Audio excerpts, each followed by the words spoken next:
and I'm working for 16, 17 years in software industry. Mainly right now I'm with Mindtree, so I'm just an listener over here still now. One day I might give some talks. Uh, that's Great. that was. That's how we grow, Manas. Great. Yeah, thank you. Okay, so Mohan S, would you like to go ahead? Hey, I am Mohan. I'm currently working Depository Trust Clearing Corporation, the US stock market depository company.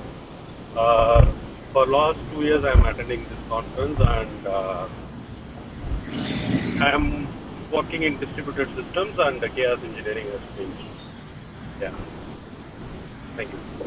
Okay, thanks for joining, Manas. Mohan, Chaos is today's 70% of the talks are on chaos engineering, so you obviously would enjoy. Yeah, yeah, Mohit, sure. since last few weeks, last few sessions, Mohit is with us.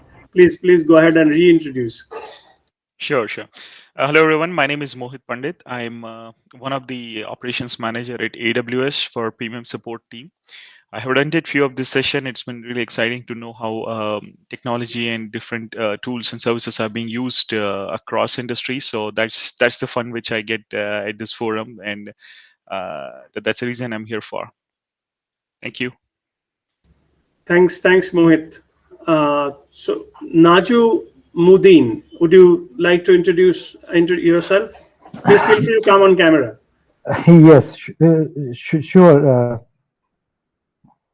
Okay, so I just tried to switch on the camera. Oh, sorry, 1 second. Sorry about that.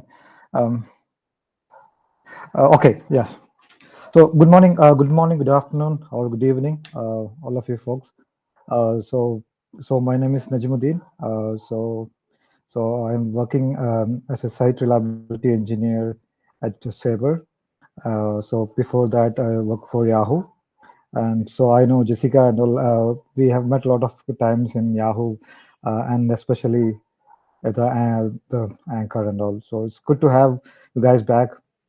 And I think so. I missed a couple of sessions last and before that. So luckily today got a chance to attend the session. So good to have that. Yeah. Thank you for joining back, Najmuddin. Thank Yeah. you. Nalammai PR, would you please go Yeah. ahead? I may have pronounced your name wrongly. Please correct it. No. Yeah, it's correct. It's Nalamai. So, hi everyone. My name is Nalamai. I have been with Yahoo for the past 2 years. Jessica happens to be my manager. She's also here. I work for Yahoo's homepage engineering team along with its backend stacks. I think I have been here for like 2 or 3 sessions. I think this is going to be my 4th session. Looking forward to the session here. Thank you, Nalammai. Thank Please keep on joining back. you. Yeah, definitely. Nidish is our speaker today and first timer to the event as well. Go ahead, Nidish. Please introduce yourself. Hello, hi everyone. I'm Nidesh. I'm working as a cloud support engineer here at Amazon Internet Service Private Limited. I have close to 5 years of experience, and today I'm going to deliver a session on step functions. Looking forward to the event. Thank you.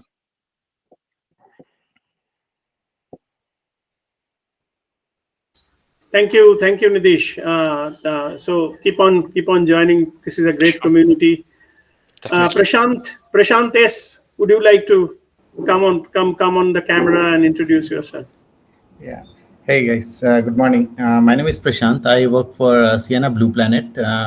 It's mostly into the service provider space, and I'm in the product management over there, working on the orchestration, assurance, and few of the 5G IoT use cases.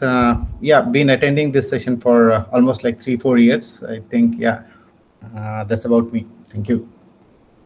Thanks, Prashant. Please keep on coming back to keep this community live. We are on Slack these days, so we'll share the link to join our Slack community.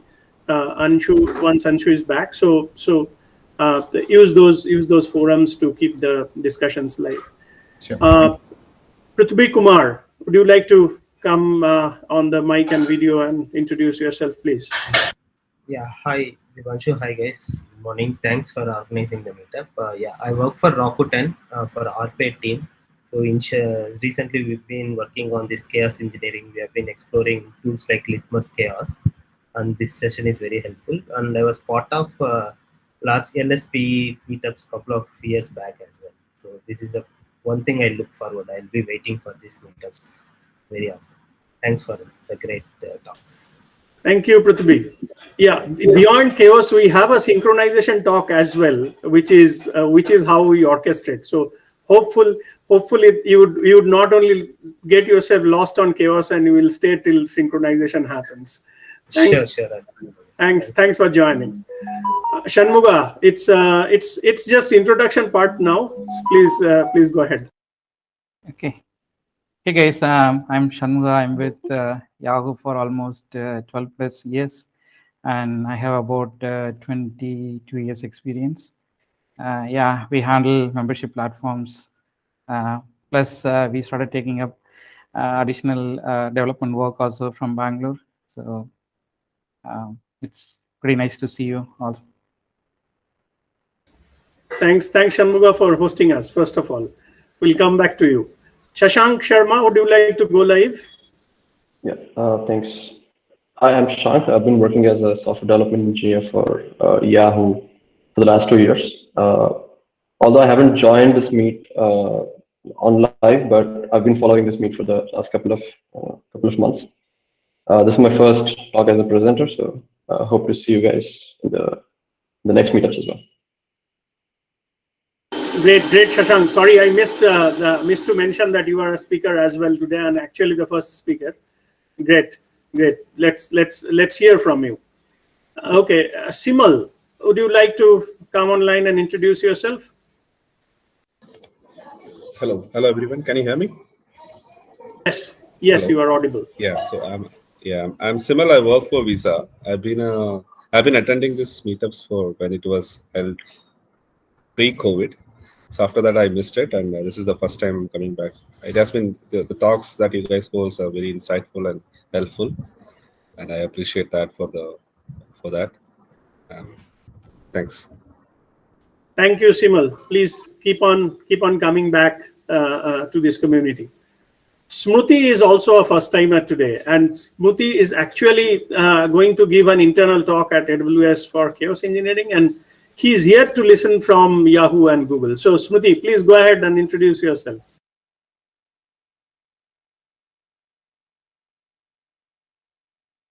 Smruti Tripathi, you are on mute.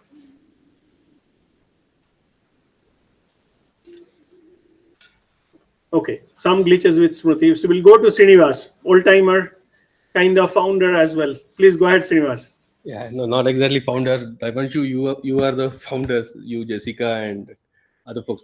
Okay, I'm Srinivas. I'm currently working in VMware. My job is to shout when something goes wrong, basically monitoring. That's what I work in VMware. Yeah, I've been attending LSP from the time I left Yahoo. I don't recall attending a LSP when I was in Yahoo, but then I realized suddenly start missing people there. And then I think after I left Yahoo, I have attended almost all the LSP events. Yeah, meeting people, knowing what's going around is what I get from this event. Yeah, that's it. Thank you, Srinivas. Thank you. Sushil, another speaker today, right? Please go ahead. Yeah, myself, Sushil. I've been with Yahoo for quite some time, and I attended almost all the Yahoo hosted events in office. Lately, when we moved to COVID times, I was not joining the live meetup, but I was always following the YouTube links or the whatever the record sessions available. And I think first time as a speaker. Thanks. Great. We'll listen from you how it feels like being a speaker for the first time in LSP. Great. So Anshu, are you back? Anshu. You are on mute, Anshu. No, we can't hear you. We can't hear you. Yeah, something wrong. Can you hear me now? Yes. Yeah. Okay. Multiple chaos engineerings at play. Power, mute, UPS, backup, everything tripping. Yeah, hopefully it all goes on well. I'm trying on a backup device in parallel, but yeah. Yeah, similar story. Being at Yahoo, we even started while I was still at Yahoo, but I joined after I left Yahoo shortly thereafter. I think yeah, I've been joining ever since, hosting, speaking, and listening and learning throughout. So yeah, definitely eager to and looking forward to learn a lot from today's sessions, and would love to invite a whole lot of our new joinees who have joined us today to to present sessions in coming events. So yeah, thanks all for joining. And for those who are not there on our Slack channel, I'll publish it again on our meetup page. It's open Slack invite. I'll put it out here in chat as well. Definitely please do join our Slack channel as well. Thanks, Anshu. Very, very important. So I think we have 1 more minute before we go to the keynote. I saw a couple of folks join when we were doing the introduction. So anyone who has not introduced yourself, please please go ahead and come on video and mic and please introduce.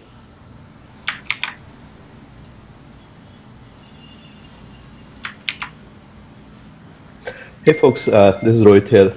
So I work at PayPal and I had earlier worked at Yahoo from 2007 to 2014. I think I was like, I attended a couple of LSP meetups back then and have been really irregular. But today's one I just got opportunity to attend because everything kind of aligned with the schedules and everything else. Thank you, Rohit. Thank you. We would like to see you more often in this space. Vikram Goyal, would you like to introduce yourself? Just we have just 30 seconds. Vikram? Vikram, yeah, if you're... am I audible? Yes, now. Okay, this is Vikram. I work at Puram Technologies as an architect, and mostly I'm working in building applications on using some native development platforms using VPN.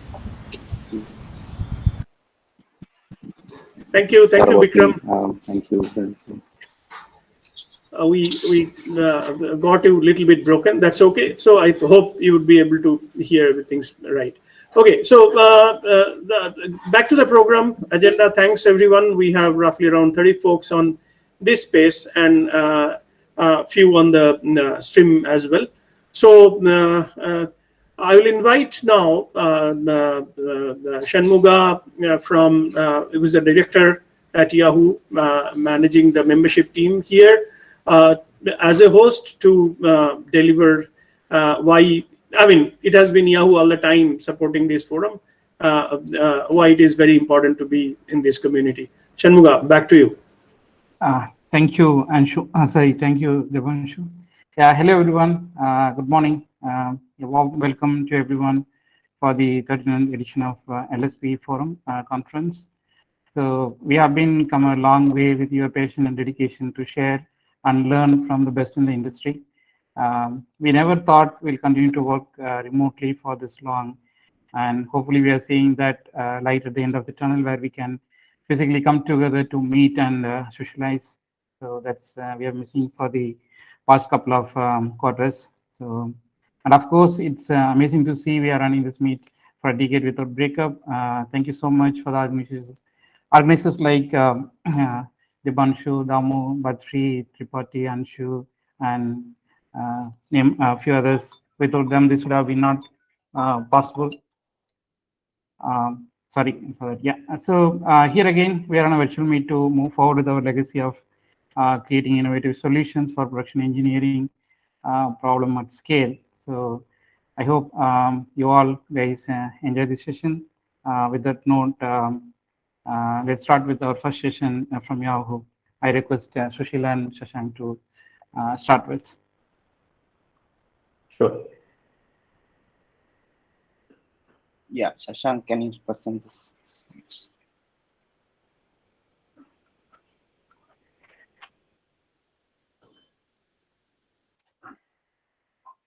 Okay, can you all see the screen? Yep. Okay. Yeah, so let's good morning, everyone. Thank you for joining us today.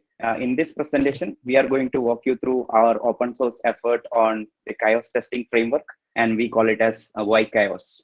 Next slide. Okay, let me start with a brief introduction. I am Sushil, an IC at Yahoo. To the production engineering team decade back, and myself along with the industry transformation and requirement. I have my interest and experience in managing product platforms at a scale, low latency, and highly available distributed systems.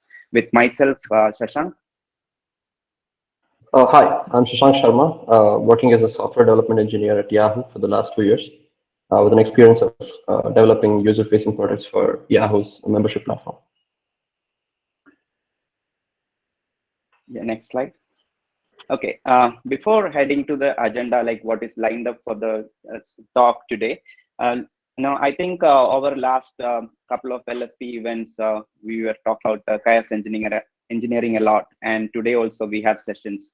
So that shows the interest and need of running, Kaios testing within the industry. Some of you might be already doing Kaios engineering in your ecosystem and familiar with the concepts, right? So if not, I know there was a talk sometime back in July in LSP forum, and the stream record is available. It was from my friend Safir. He covered most of its concepts. So I would recommend you to go through that. So this talk primarily will focus around the tool that we have developed, which is Kaios testing framework. So in now back to the agenda. So first we will briefly discuss about the Kaios engineering and its principles. So this is needed to understand how Kaios as a tool is laid out to follow the Kaios engineering concept.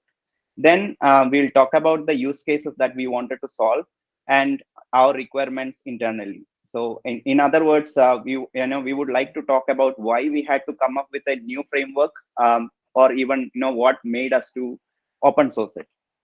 Then next lined up is for the core of this presentation, that is Kaios and architecture. So we'll go through that, and then followed by a small demo. And in that, we'll see how it can be integrated, how it can be run, and we'll share the future enhancement that we have planned. And also, we'll try to grab your attention to the repo, invite you to start exploring the tool, and also give us feedback and also to contribute.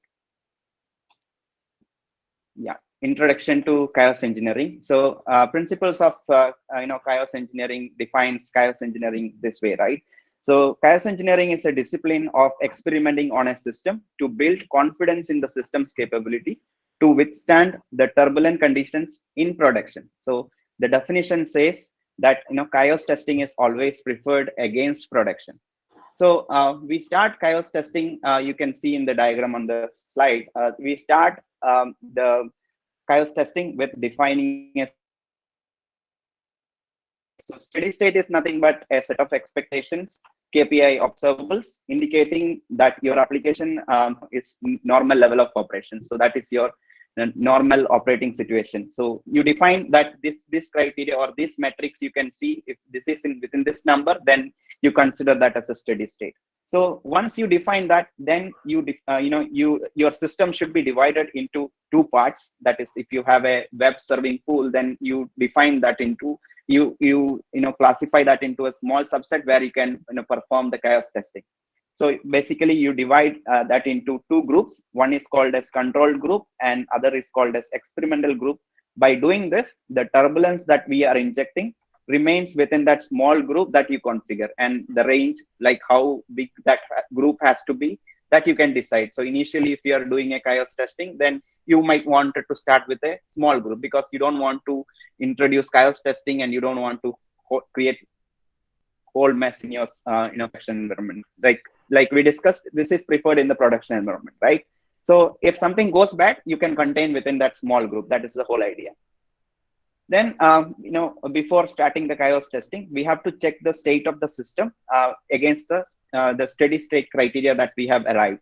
So this is to make sure that we aren't injecting a failure into a system that is already facing some external turbulence. For example, like you are in the outage and you are running this as a part of a scheduled pipeline or automated way, and you don't want the system to suffer more by running the Kaios testing when you already have an outage.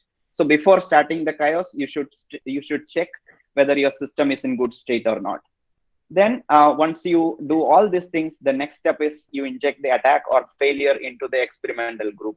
And once that is done, during the course, you see how your system stays, whether it is within the well accepted limit that you have defined, or is it going bad. Now, if it is going bad, that's where you have to take actions. You have to take what is the improvement you can make in the system, what is the tunable you can do, and once that is done, go for the next iteration of testing. Even otherwise, you have to plan for repeated execution of resilience testing or Kaios testing in your system, because your system in the modern world, it's every day it is changing. So every day there is a commit and there is a change. So you cannot expect like some certification which you run once in a year and you think that your system is going to behave for the rest of the year with that certification. So it has to be very continuous. So that is why you see that circling wheel.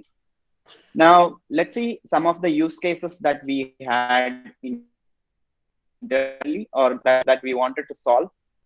So in general, we wanted to have almost all basic Kaios testing needs, such as internal failures we wanted to simulate, or we wanted to have an external dependent system failure and resource starvations for a configurable amount of time and configurable magnitude. That's important. So we don't want to do some testing and create impact in the production.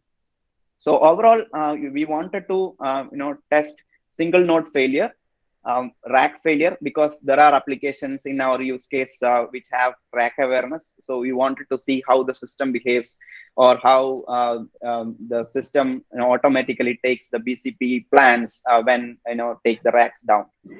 Cluster level, region level, data center level, all those things we wanted to introduce and test it. And also we wanted to engage some failures around the host level starvations, like CPU metric that you charge CPU on the node and see how it is performing. Likewise, memory, disk usage, etc. And now to our requirements. So in this slide, we'll try to see why we could not straightly adopt one of the available tools from the community or the market, because there are plenty of tools and some have very tight dependency. Some are like you have to pay and get it. Why we came up with our own tool. So primarily our requirement, we wanted to make sure it works with both private and public cloud environment. We have vast range of private presence, on-prem colo presence, and as well as the cloud-based implementation. So we wanted it to work against both the environments, and it should support a wide range of attack scripts. So that is basically the turbulent situations, and also make sure that one can easily build another attack use case, or even sometimes run custom script that is not part of the tool, right?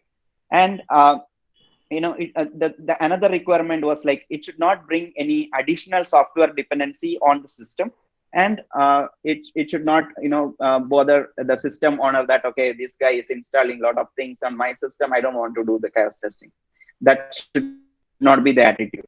So we wanted to keep the system pristine after the testing, and we wanted to bring very minimal dependency for running this tool. Then next one is we have to support the steady state hypothesis validation. Like we said, we have a steady state, and we might wanted to validate that in different situations. So we wanted to have out-of-box solution. That you wanted to plug in some external verification modules. So some that kind of an extension should be possible. Then the testing needs to be performed frequently, and for that matter, it should be automated. We saw that it should be repeated on a frequent manner. So In our choice, it was ideally we wanted to run it as a part of pipeline or it as a cron scheduled pipeline. And now there should not be a specific CI/CD tool dependency like we use screwdriver.io internally, and we don't want to have that dependency, and it should not block someone trying this Kaios testing framework as well. And finally, the security guidelines. I'm sure this is something no one wants to compromise. Internally, we wanted to match Yahoo guidelines. Pretty much, it's a generic, like most of the companies will have similar requirements, I'm sure. Like we wanted to have Bastion host setup sometimes, short living credentials sometimes, and no data flowing externally, and many more. Next slide. Yeah, so as I said, we started building in-house tool to match some of the requirements that we have already seen. Because the tools that we have explored, some of them have very tight dependency on one or the other CI/CD platform, or the proprietary solutions that we have explored was it needs an agent installed, and we are not comfortable with that. We don't want to send any data outside our ecosystem. We wanted to keep those things very minimal. So we felt that that's why we looked for building a tool. And we felt that similar use case could be there for others on a large scale who wants to solve the Kaios testing requirements, both on public and private cloud environments.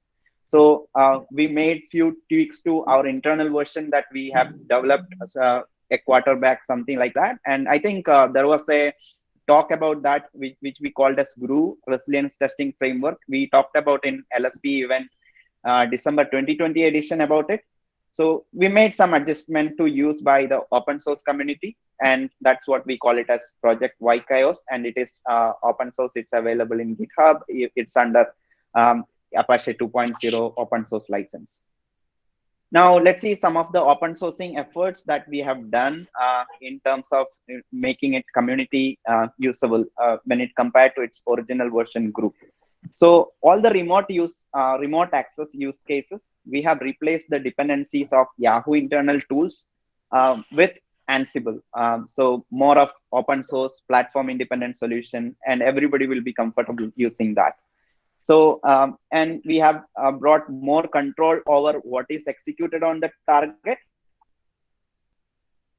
and how it is executed. Now, we also did some packaging level improvements that we just came up with one single package that is supporting sub package for different features. So if we are using one feature, then only it will try to pull that package in. Then Kaios CLI is made easy to use, and core components that it has are decoupled from the CLI. It also provides better attack reports compared to our previous version, which is an internal feedback we received, and extensive documentation on all features. It's given and public, and it should help one to start exploring this tool and experimenting it. Additionally, every change that we make, every commit that we make, it is available in test pip with a weekly release schedule, and also Repo has all the coding standard, like we maintain good code coverage, etc. Now let's see some security aspects of Kaios. Yeah, system owners have complete control on what failure and to what extent are injected to the target system. So you can define that in the tool configuration. Yeah, next slide. Yeah. Adhere to the security requirement which we discussed, like internally that we wanted to have some requirements, and we try to see that it is a general fit use case. So we made sure that those things are maintained, and tool by itself does not store any key or any SSH related access or anything that is sensitive. No data is collected from the tool or send externally. So it is like you can run in your ecosystem, and it is all the traces remains within that system itself. It is not sending anywhere. So, and most of the cases we just roll back everything and keep the system pristine after the attack. So your system owner should not worry about like, okay, this guy is messing up with the new packages and etc. Now I welcome Shashank to take over and walk us through Kaios architecture.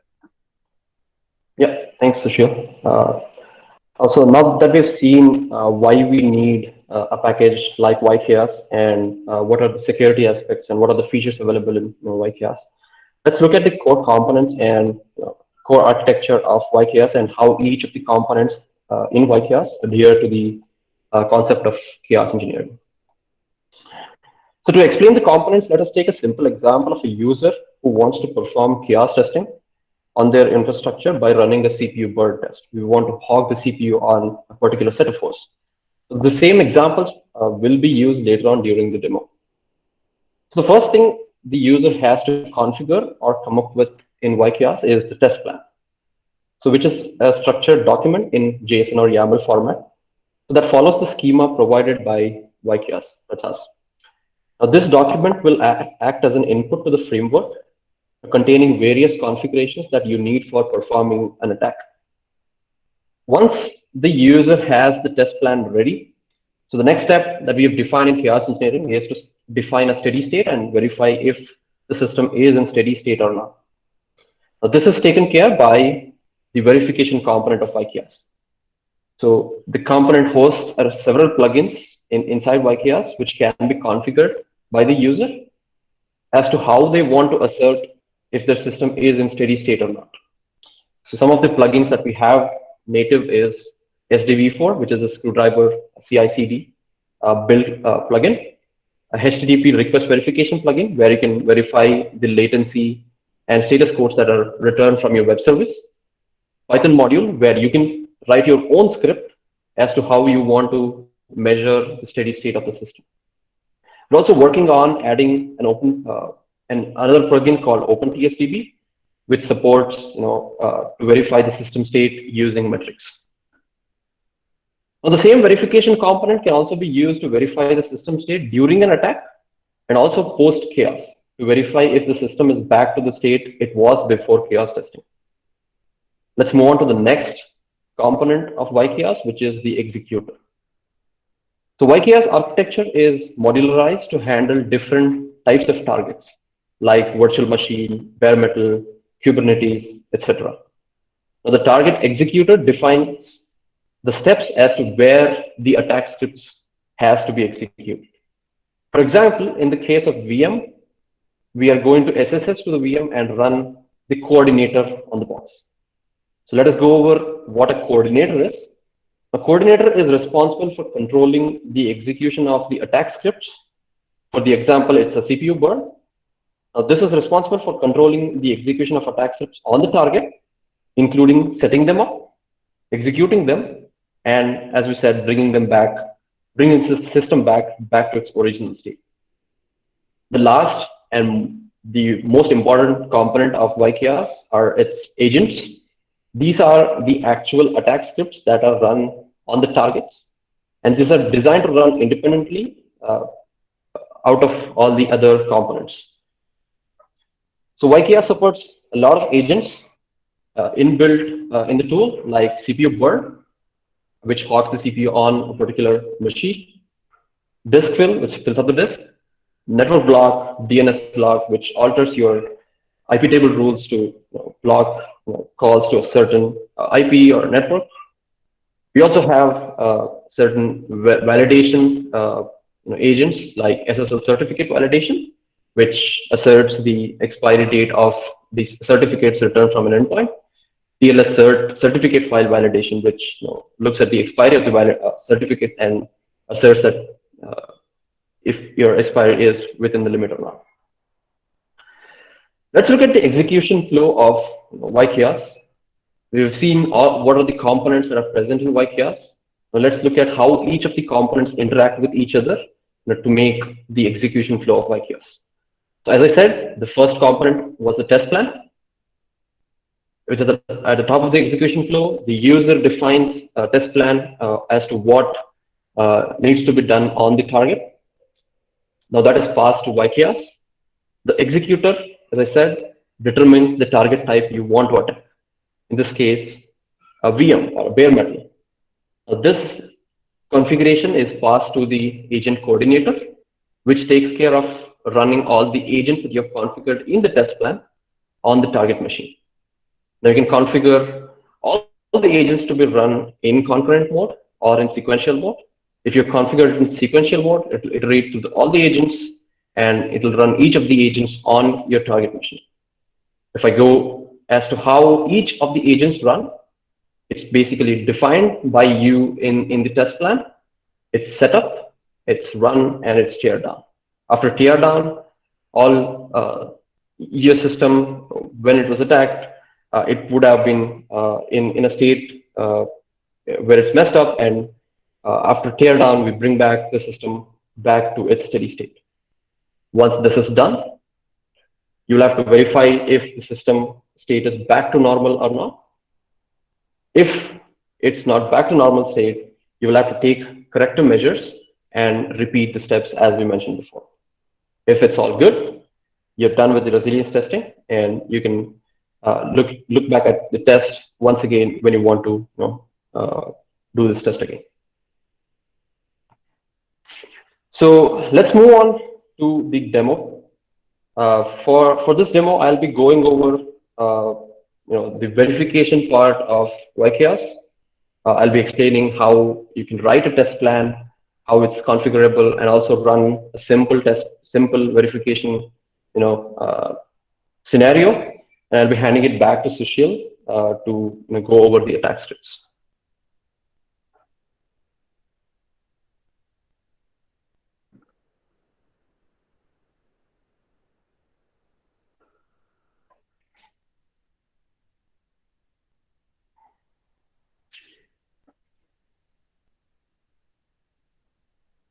So I hope my screen is visible, and on the left side of my screen, I'm showing a simple test plan that can be written with the HTTP request verification plugin. As I said, the HTTP request verification plugin is something you want to verify the latency of your API is within limits or not. For the configuration, I've defined the first call, the latency is within 400 milliseconds. I've given some URL to hit and verifying that the status ports are within what I want to verify. And I'll hit the endpoints multiple times to verify if it's in steady state or not. Now, I can configure multiple verification plugins within my test plan. This is the first plugin that I've configured. In the same way, I've configured another plugin which does the same thing as the first one, but with a different path or a different latency. So let me run through the verification using the YKS CLI. So it's very simple to run YKS CLI. We've made a lot of tweaks, and it's very simple. All we have to run is YKS verify with test plan and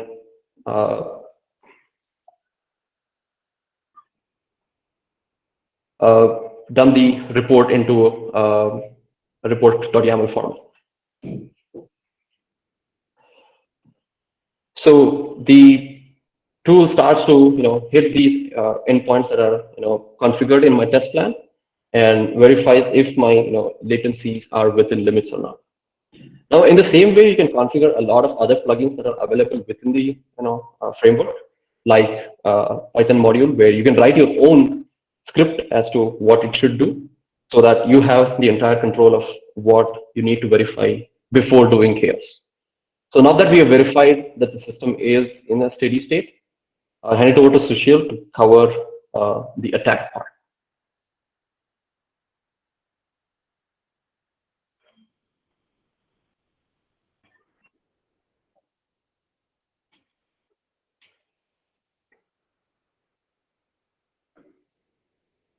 Okay, can you see my screen now? Hello? Not yet. Not yet, Sushil. Not yet. Yeah, you're visible now. Okay, so this is a dummy test plan that I wanted to walk you through. So this, like Shashank mentioned, we have this test plan can be written in JSON or YAML format, and this has a schema which is defined, and everything is part of the documentation. And you can see here it has like very top level verification and attack, two sections here. So verifications, like already Shashank covered, like how we do it, and this is a dummy setup for running and demonstrating one Kaios attack. In that attack, we are performing the CPU burn for it. So here you can see, we already described that steady state we are doing HTTP request and calling this, and in a steady state criteria, this is our application, and in this application we expect this KPI, that is the latency that we are monitoring, and that we wanted to be in a 350 milliseconds on an average, right? So that is our steady state expectation. Now, when you inject some failure like CPU burn, then obviously your application is going to take some time. So in that case, that is the chaos criteria that we have defined. We are okay that we know that it will go up to 500, which is estimated, and that is what the chaos thing defined here. Now the attack itself, you can see it, like Shashank mentioned, it supports multiple attack targets. So this is a machine target. So here you can see different configuration, and this configurations already align with some of the concept that we have already discussed. You can see how we define the control group and experimental group. Here you can see a list of host names. That is the target system. Let's say this is a VIP, which is a load balancer, and it has multiple hosts in it.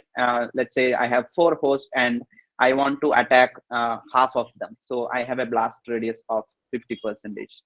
Now, when I am doing this, a random 2 hosts will be picked up from this list, and it will be performing the attack. Now, you can have multiple attacks here, and those attacks can be performed sequentially as well as parallelly, right? So here you can see CPU burn, and its duration is 120 seconds. So that's basically a reading and understanding this.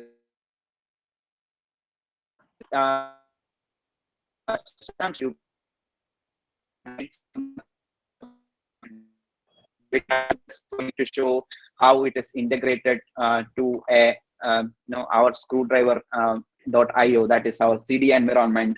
And you can see here we have made it multiple jobs, and each jobs run different steps. So first one is we are doing verify steady state. That is like we discussed in the presentation. First we define a steady state hypothesis, and before starting the attack, we are checking whether system is in good state to do the exercise, right? So that is the verify steady state case. Now, next is the attack by itself, and during the attack, how your system is doing. It is verifying the Kaios state. So in the test plan, we have seen the Kaios state configuration, so it will be checking against that. Now, after that attack is done, agents take care of all the cleanups and all those things, then verify the steady state again, because you need to make sure that you are leaving the premise after keeping the system healthy. Otherwise, your build should fail and your notification should go on to the corresponding system owner. So that is the general thing. And I think if I start demo, then it needs to run the for like 2 minutes. I don't want to take that. So instead, what I'm going to do is I'm going to can you see my screen still? Yes, we can. Okay, so yeah, so here you can see like a different state, like we have defined what is the command it is running. So it is similar to what Shashank is running. So we have this package bundled into a Docker image, and we are calling that into our build environment and trying to execute. That's pretty simple. And like when you run this, you can see this job we have exercised, and like I can try to pull a graph here. Maybe I can just try to, this is a demo graph.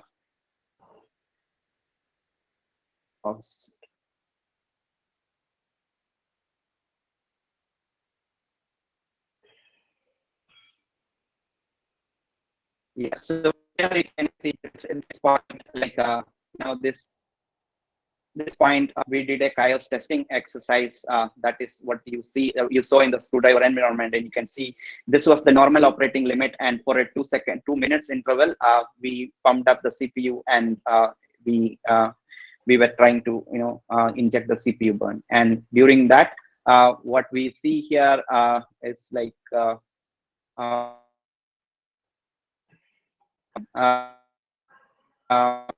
we found it as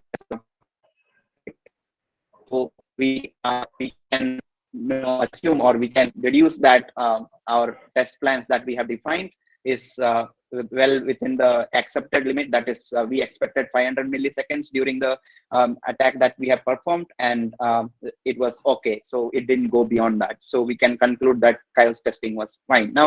Now, as a next exercise, like you can increase the blast radius, and you want to see, or you can try for a different exercise altogether, depending upon your application stack. So that is that's a very basic demo on this tool. And now, like Shashank mentioned, we have different attack agents. So here you can see system level attacks, so network level attacks, and like he mentioned, validation. And this has a good documentation here, and the repo as well. I'll share it in a while.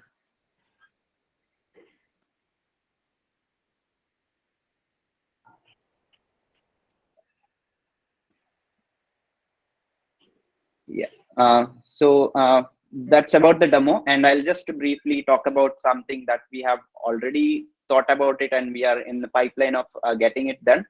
So we have seen that the validation that we are doing right now have some validation scripts and all those things. So we are also trying to bring in a verification plugin that is OpenTSDB based. So some of your metrics that you send from your system might be going to an OpenTSDB based solution. Then you can use this plugin once it is available to run the studies, all this verification out of the box. So you can say that, okay, this application.latency.max is equal to this number.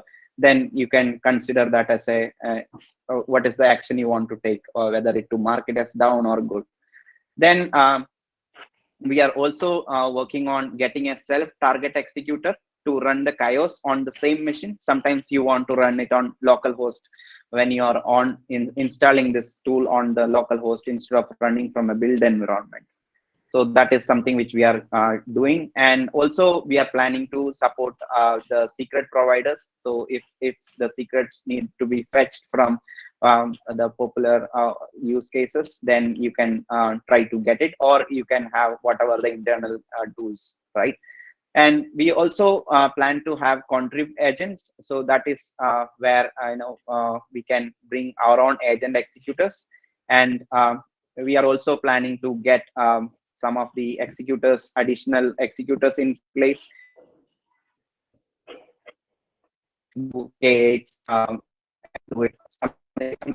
So we want to make one tool that can do all of it, one for public environment, one for private, one for Kubernetes, one for another. So we want to consolidate that and make it as a central tool. And so some of your use cases that you are trying to solve, you might see it as not there. In that case, what you are encouraged to do is, you can, when you try this tool, you can create an issue in our Git repo, so you have it there. Or also you can, you're an enthusiast, then you can try to make contributions to the tool, and it's pretty much everything up in the internet, and you can look up. So here are the things. Now I think that's we have the content, and we can now park it for a questionnaire for a couple of times. I don't know how much time we have left. We can take some questions. And thank you for giving us an opportunity to present about our work on Kaios. Thanks very much, Sushil and Shashank. Anyone have any questions? Please go ahead. We have a couple of minutes to address the questions. Then we can move to the next talk.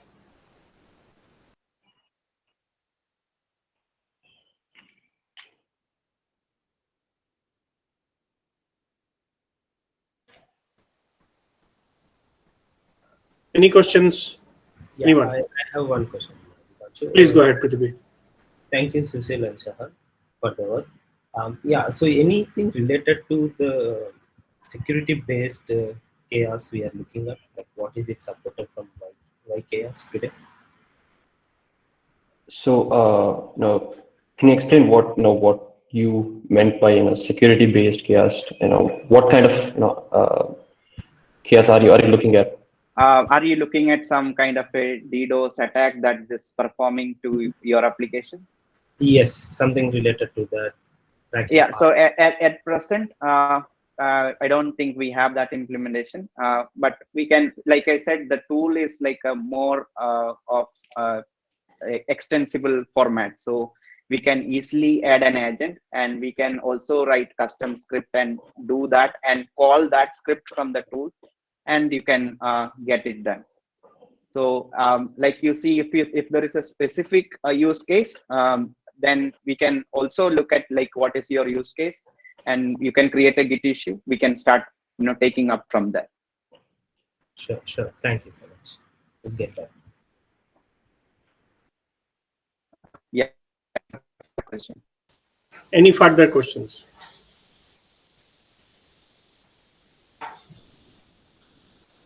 Kamesh, we can't hear you.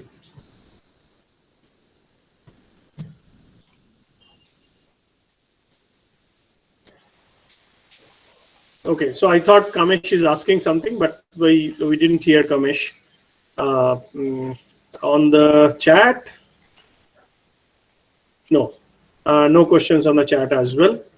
So okay, so Shanmuga, I think we are good for the next talk. Please, may like to take over. I had one question. So when you install this agent, right, on all the hosts, and that is just not bare metal but also on the VMs, did you guys see any overhead, and basically did it interfere with your existing services of that host?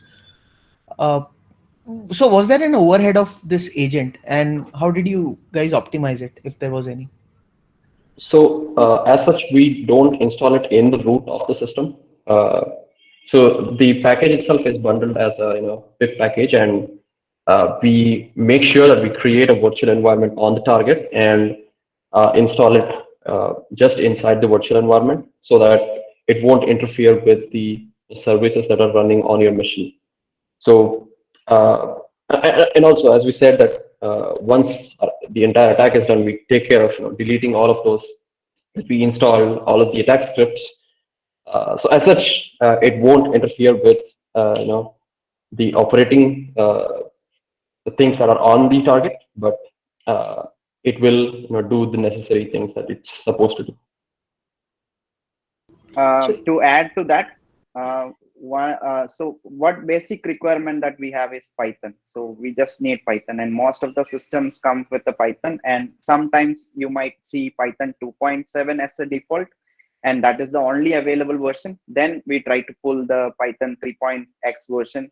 That's where the code is mostly based on, and then we create virtual environment like Shashank mentioned. So all one dependency that it is trying to get is Python, and if your system is already modernized to have Python 3.x, then we absolutely don't need any additional dependencies. And like we said, from the before, when you are trying to execute, right? So we don't we check all the system state and make sure that everything is good. And also during the Kaios testing, we make sure that it's everything good. And we have not seen in our internal use cases that any of the application side impact the tool itself is causing. Okay, thank you. Okay, I think there is one question from Kamesh which we can do on the chat. So Kamesh's question is, what is the philosophy of writing another Chaos tool when we have Chaos Monkey, Gremlin, etc.? So I think we can take that in the chat in the interest of time and move over to Damu's deck.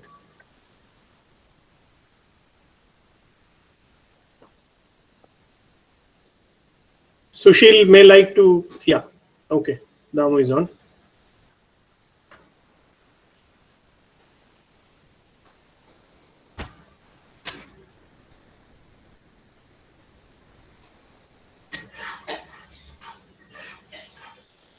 Damu, you are visible but not audible. I'm just still figuring out some things. Okay, got it. Okay, I was getting my speaker note set up.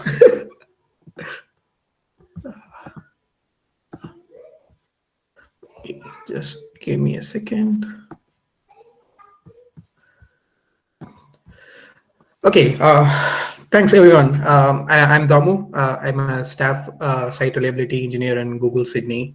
Have been with Google for about 8 years. Since I spent already introduced myself earlier, let's jump into the talk. So the title of the talk is like building reliable systems by breaking them. So what do we cover in this? So we will go over some basic introduction, and then we'll go over like what is called DIRT. DIRT is a flavor of your Google's Kaios engineering called the disaster recovery testing. So we'll go over what that is, why we are running DIRT, and how we run DIRT, and then go into the Q&A. So this was a long talk. I will try to push it within 40 minutes. Let's see how it goes. Okay, moving on to the introduction. So as I said, like I come from SRE. So what is SRE? SRE as a concept in Google started around like in 2003. They are responsible for ensuring the availability of Google services and products. In general, responsible for like latency, performance, efficiency, capacity planning, emergency response, and all those things.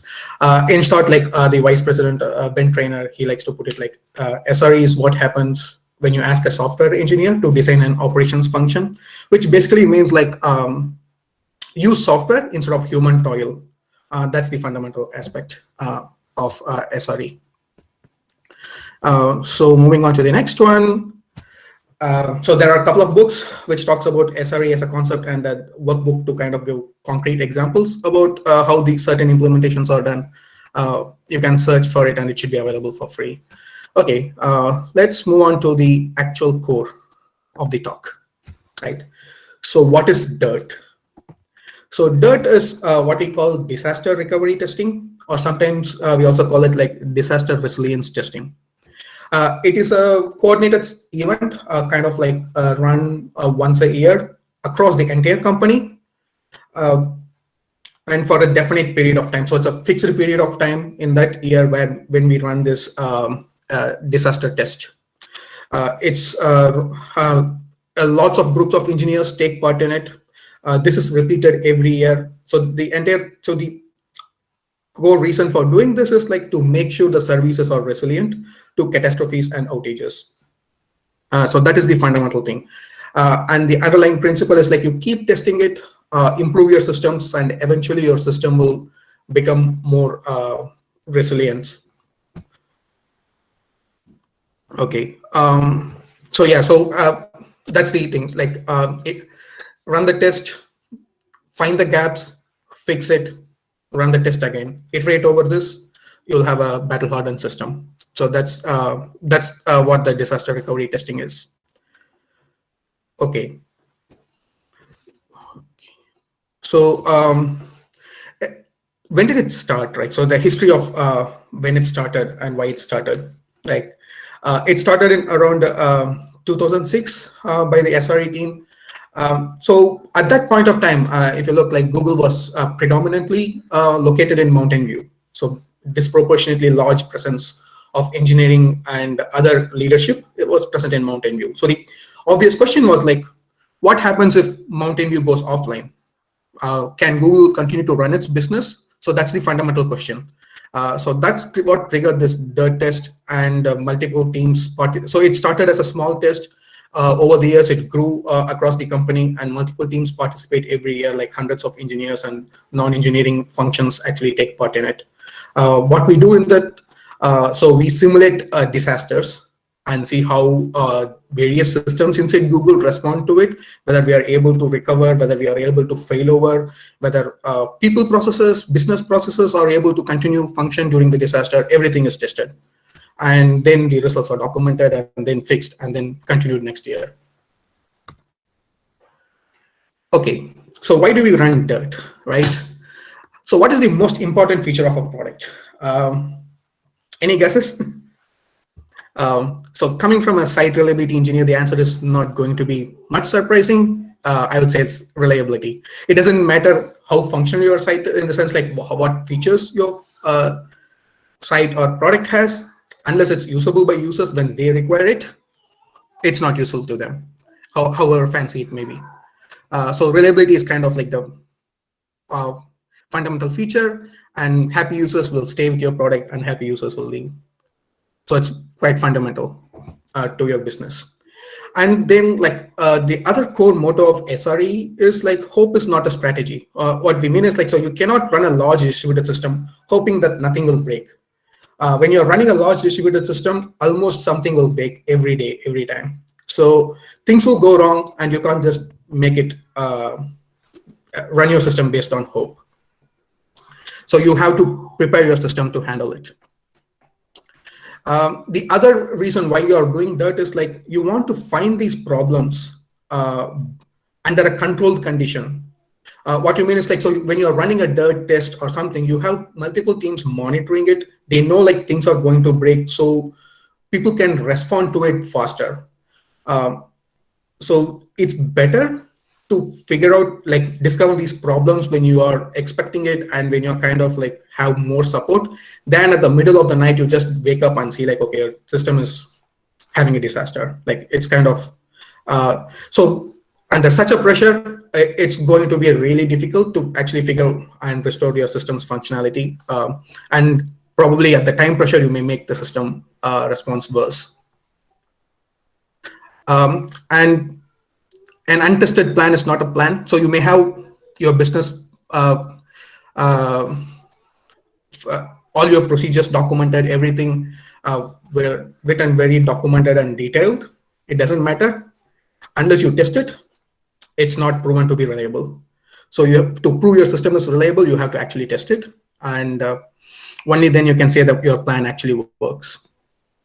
So why not a traditional testing? Why not just unit testing or other sort of integration testing, right? So test environments actually do not capture the reality of the actual production world. They are small in size. They do not have the real user world input, the scale, the proportion of the systems, the nature of the workload. It doesn't match. So there are many things that could actually break and manifest under real production situations. So that's why kind of like the traditional testing is usually not that well suited for these kind of identifying these kind of issues. Okay, so now that we discussed like what dirt is and why do we run dirt tests, we will move to kind of like how Google runs dirt test. What is involved in it, right? So before going into that, let's see like who are the actors in these dirt test, right? So we have the dirt team. So dirt team is the core team that actually plans and runs dirt tests across Google. So when I talk about these dirt tests, these are like they design Google-wide disasters, not like at per team level. They kind of come up with stories and disasters that affect entire Google's operation. And then we have test proctors. These are the members like who kind of like, so we use this 1 week to run tests for our teams also. Like each teams also come up with their own failure scenarios that they want to simulate in production. Most of the time, sometimes these could be like simulated failures, not actually affecting, these could be hypothetical, but proctors are people who are in each of the teams that are taking part in the dirt. There will be 1 or 2 proctors who actually design these failure scenarios for their product. Then the test taker.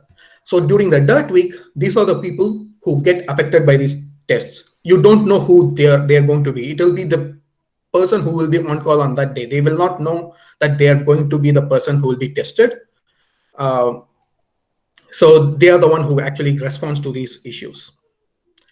Then there's a dirt command center. So as I said, like this is going to affect all the systems across the Google, which means like we need to have a tight communication command center which monitors the performance of various systems, and ensures like nothing is going on wrong, or if there is things that are going wrong, then make sure you coordinate with multiple other teams and do the rollbacks or communicate whatever is required. So this is the central DIRT command center, which is responsible for that, or we sometimes call it the war room. Okay, and the DIRT process has various stages, and it starts with the sign-up process, where the participation is expected across the company. Like even if your team doesn't participate, like say the team which I work on doesn't want to participate in DIRT, what that basically means, like our team will not be writing failure scenarios for our product, but our product could still be affected by other teams' DIRT tests. Like we have an underlying file system, the file system could be running their own distributed file system. Their team can be running their DIRT test, which means it will affect other products depending on that file system. And the next thing is like it's not restricted to tech or SRE. So we encourage non-tech functionalities to also discuss, also to kind of like simulate their failure scenarios. So what happens here is like every team kind of identifies a couple of volunteers who are going to be test proctors, and they sign up for their team. The next phase of it is like these test proctors, they write the tests for their team.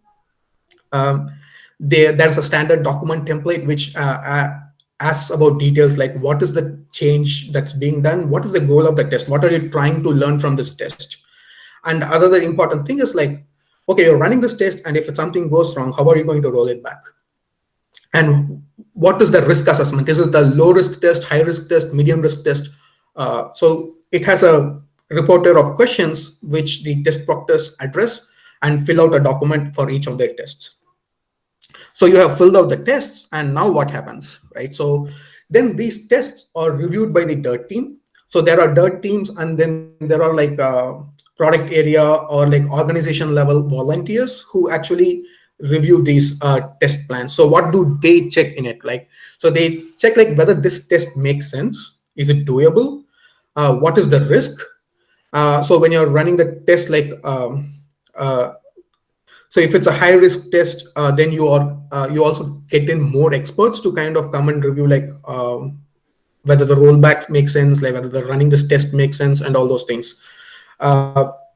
And then these tests, which are so there happens like multiple iterations over the test where the proctors fill in the missing details or add additional instructions and other things. Once the tests are reviewed and approved, then the DIRT team, these tests are scheduled, because as I said, like the test happens over a defined period of time, like a week or 3 to 5 days, 3 to 5 business days. So they actually have to carefully schedule the tests. They do not want to schedule multiple high-risk tests together. Low-risk tests, kind of the teams can schedule at their own comfort. Medium risk, probably they will have some more scrutiny. The high-risk test is kind of like very highly scrutinized, and they kind of are carefully scheduled. Okay, so then the day comes, or the week, or the duration comes, where we execute the tests. So during the test, we send out any required communication to all the teams that will be affected, or like whomever is the stakeholders are.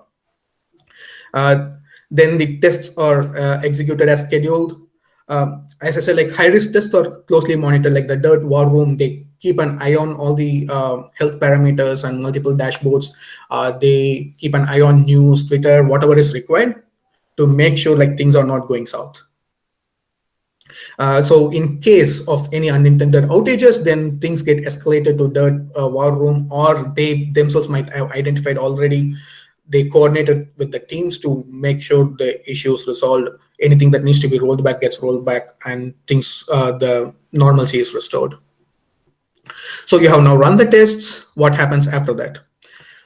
You can't just stop with that. So the crux of the intent of running this test is to learn something from it. What new behavior have you learned from this system, from this test, right? So the team that executed the test, they similar to the test definition document, there is also a document standard template to kind of capture these results. Like what was the outcome of it? Was the team able to respond to it? Did the rollback procedures work, or the mitigation procedures work? What gaps did they find? And so based on that, they also kind of identify high priority items to fix. And all these test plans are saved, and they are indexed and available for search for future dirt plans. Like this year you run a test plan, and next year you can actually refer back to like last year what tests were run and what was the shortcoming. If the test was not successful, you may want to run the test again. Okay, so now you gather the results and identified action items, and things don't improve until you fix the action items. So bugs are filed, and teams prioritize the action items identified from this dirt test, and they fix it, and they get ready for the next dirt event. So this is the dirt process.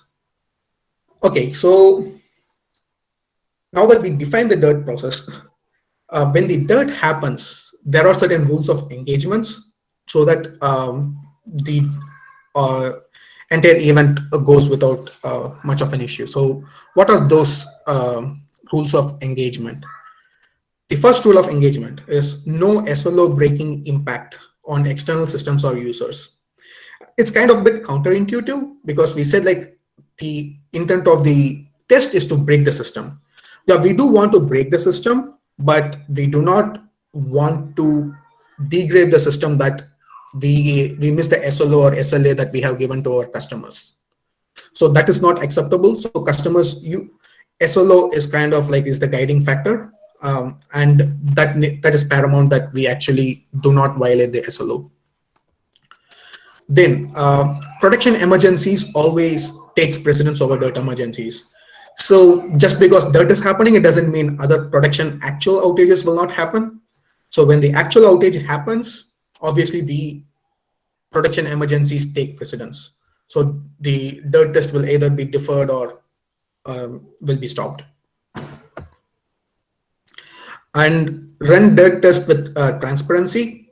So what this means is like, so as I said, like the on-caller will get both real incidents and incidents that are simulated as part of the dirt event. The communication needs to be pretty transparent. All the alerts that go out as part of this event needs to be clearly labeled that this is part of the dirt.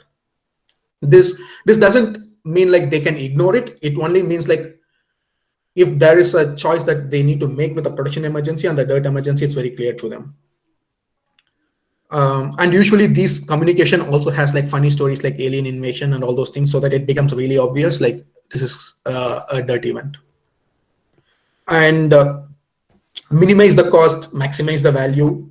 All these things is kind of like the running dirt test is going to cause some interruptions to internal users and probably to some external users. So you have to carefully weigh what is the benefit of running this test. You have to do this cost analysis and make sure like you're getting the maximum out of the pain that you're causing to yourself and possibly to the users. And the final rule is like treat the disaster test as you would the actual outages. It's kind of like even though it kind of gets marked as dirt, you have to, if there is no other real production emergency going on, the on-caller or whoever is responding to that event needs to treat it as an actual outage and carry all the and do all the processes required. Like if it needs to follow the entire incident management protocol of creating an outage, creating communications, they have to go through it, because testing processes, it's not only testing the system, it's also testing the processes. Okay, so it's not going to be like a cakewalk. Things could go wrong. So if things go wrong, what happens? Like, so we have a war room that monitors every channel for possible breakages. And as I mentioned earlier, like the test plan should have a rollback. We need to know how to roll back the test. Then have an opt-out mechanism. So that could be systems that they know like they cannot handle this failure because it's a known issue in the system. There's no point in kind of like causing additional pain to them because they are not going to learn anything new out of it.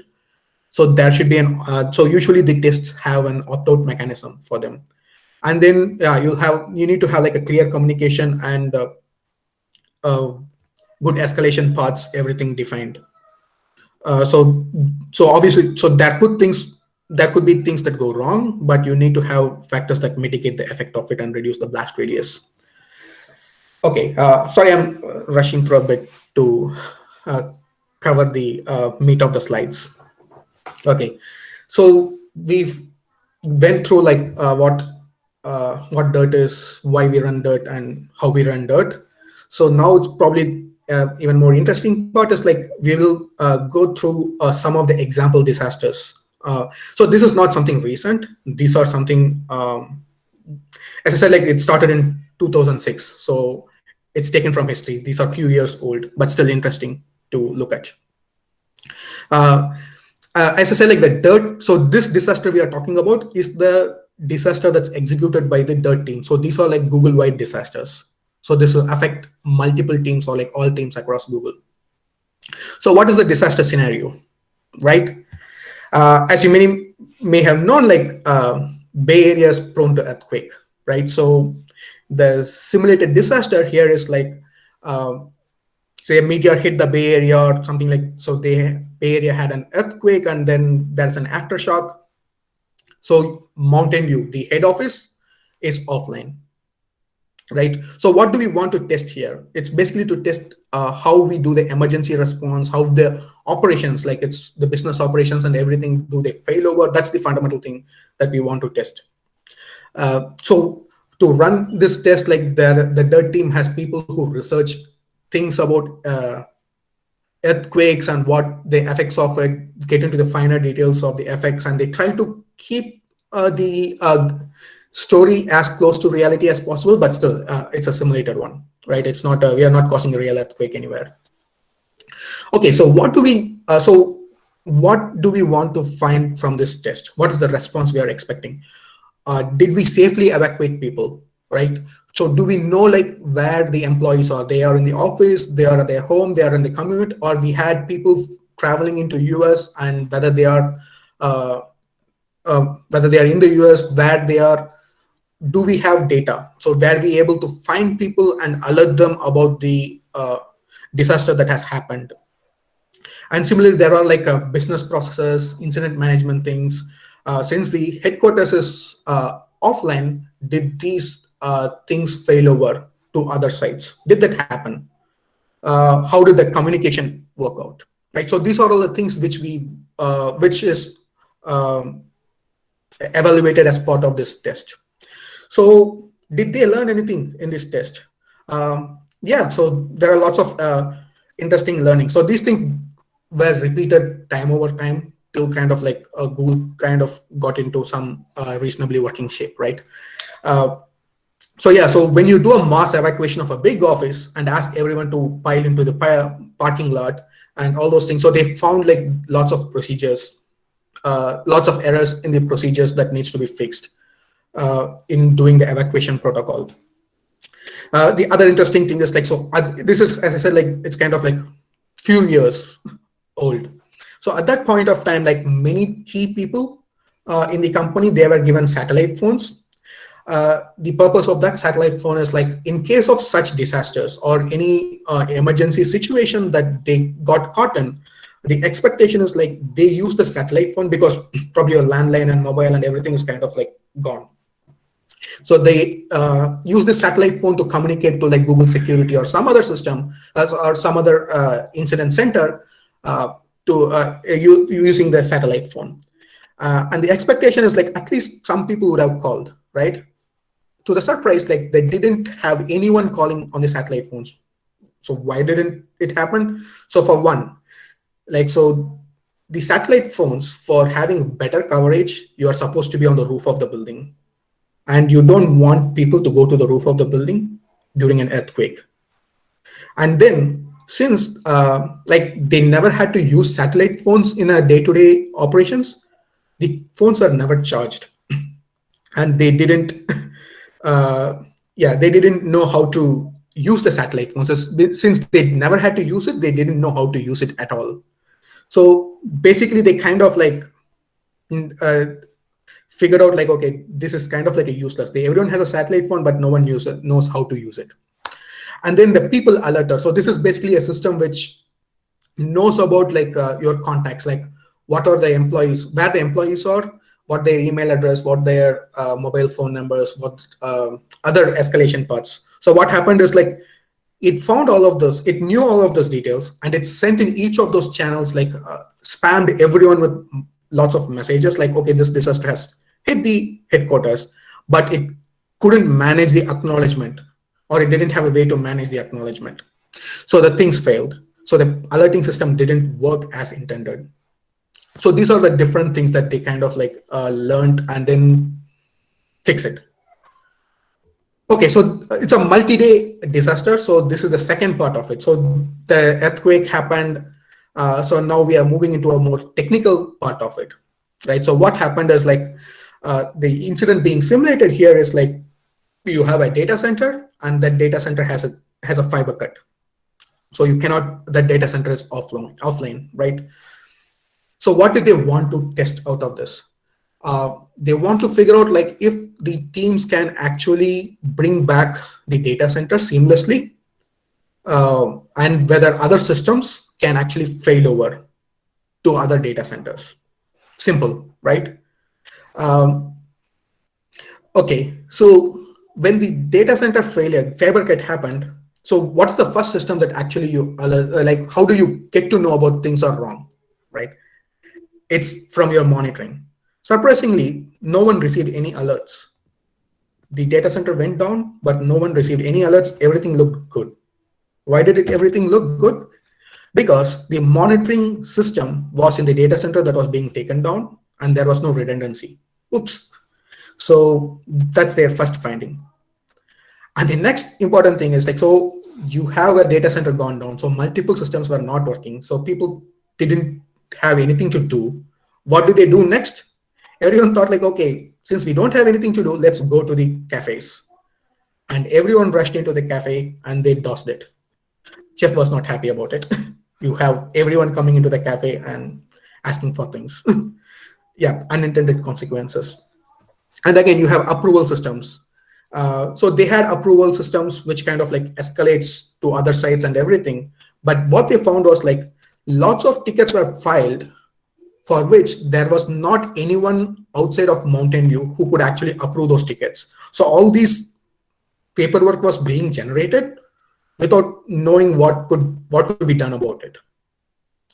And then they tried to kind of like ask everyone who's responding to the incident to join into your phone bridge, conference bridge. Surprisingly, like it itself was kind of very difficult. Many people didn't know how to join into a conference bridge. And even after they somehow got everyone to join into the conference bridge, there were people who didn't know how to mute others. Like it was kind of like a chaos there. And the final thing, how quickly can we recover? Like, so did we recover quickly? So the first time Google tried it, they couldn't actually bring back the data center in time. So it took multiple iterations before actually Google could do it correctly. So the reason why I'm saying it is like, you do not expect things to happen perfectly the first time. And if it's happening perfectly the first time, probably something's wrong with the test, right? So even for, the other thing is like, even for a company of like the size of Google, it is not kind of like works perfectly. If things go wrong, there will be gaps. And that's why we are running this test regularly to figure out these gaps and fix them. Okay, so the third part of the test. So what happens, say in this, what they did is like they simulated a power outage in a data center. So basically the data center lost its power. The thing that was being tested here was not about the failover, but what they wanted to test out is like whether the data center operators can cut over the generator, cut over the operations to a backup generator or the secondary generators. How seamlessly can they do it, right? So that is basically what they were trying to do, not about whether the services running in that data center is failing over to other data centers. So did they learn anything here? Yeah.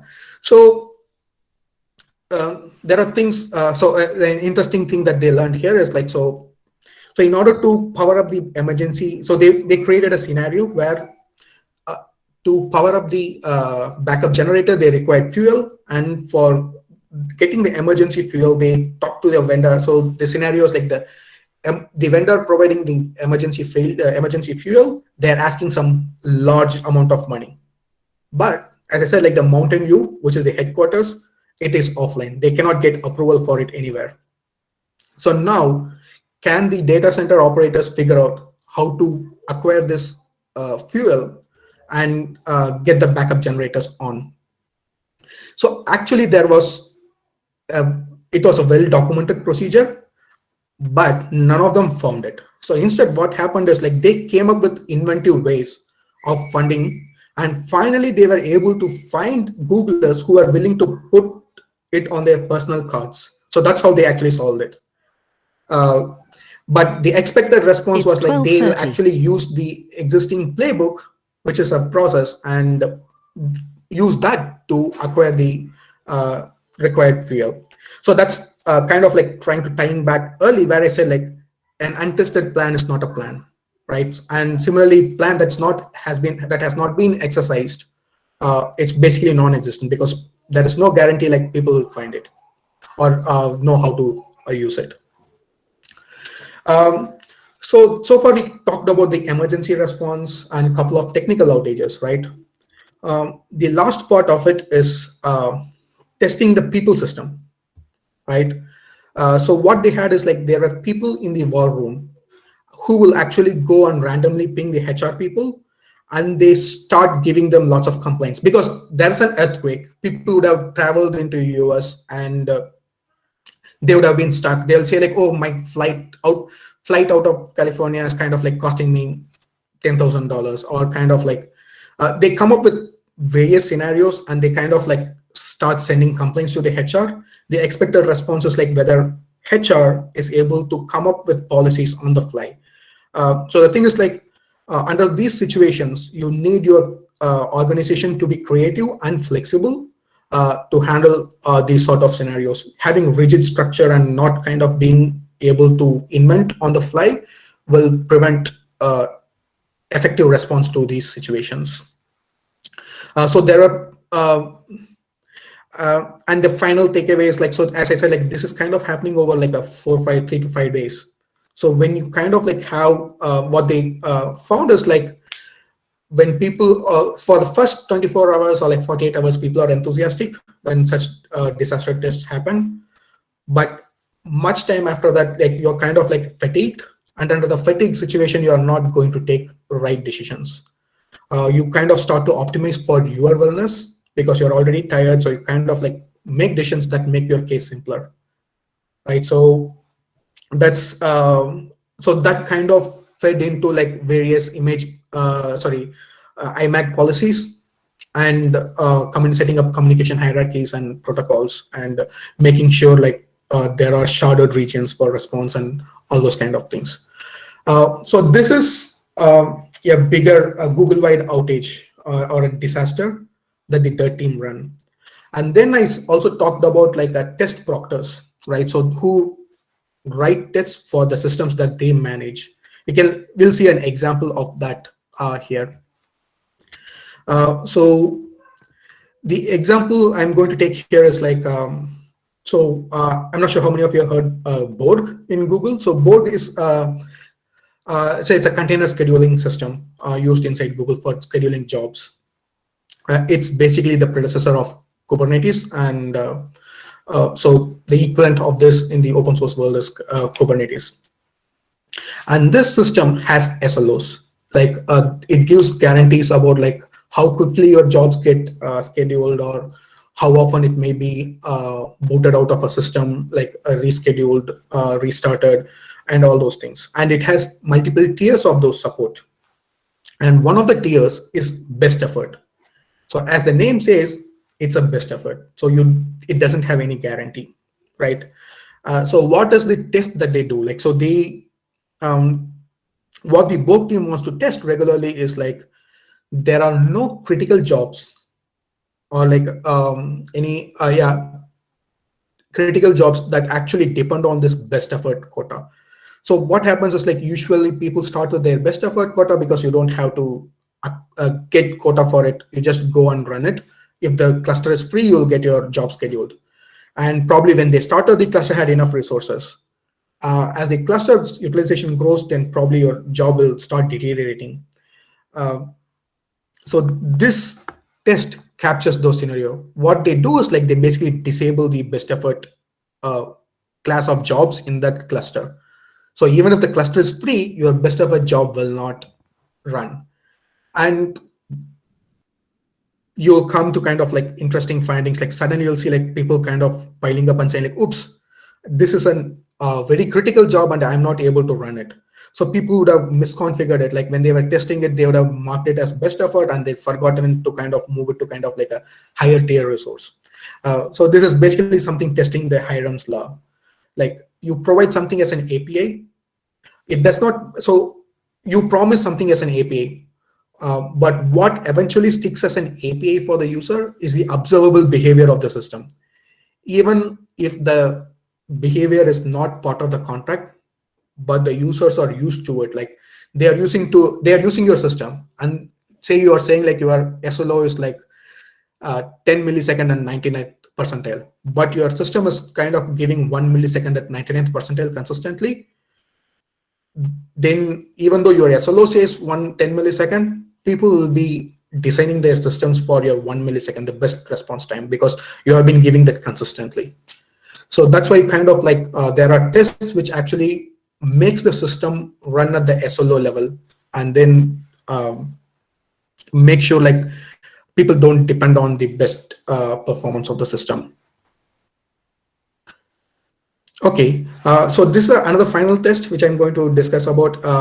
We so far discussed about technology and processes, but companies are distributed systems in the sense like companies are made up of humans. They are like computers, and they talk to each other, they interact with each other, and they are the most complicated and the biggest distributed system in an organization or in a company.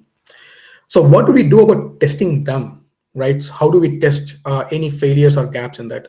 So one of the example test is like what you call a wheel of staycation. So you have a team. What you do is like pick a random person, and they say like they are not going to respond to any work-related question that day. They may be at work, but they are totally disengaged from their team. So they are not available for answering anything related to work or do any work related to their team on that day. And then you have a proctor who oversees all of these things. And in case the situation goes out of bound, like you need to call in this person, then they do the break glass. So what do we want to find from this, right? The thing you want to find is like whether the team is able to continue the business in the absence of one of the members of the team. Surprisingly, you may find like when the person goes on absence, like unplanned absence, then suddenly you figure out like, oops, they are the person who are responsible for this. If they are not present, then we don't know how to do this procedure, or we don't know whom to ask about it.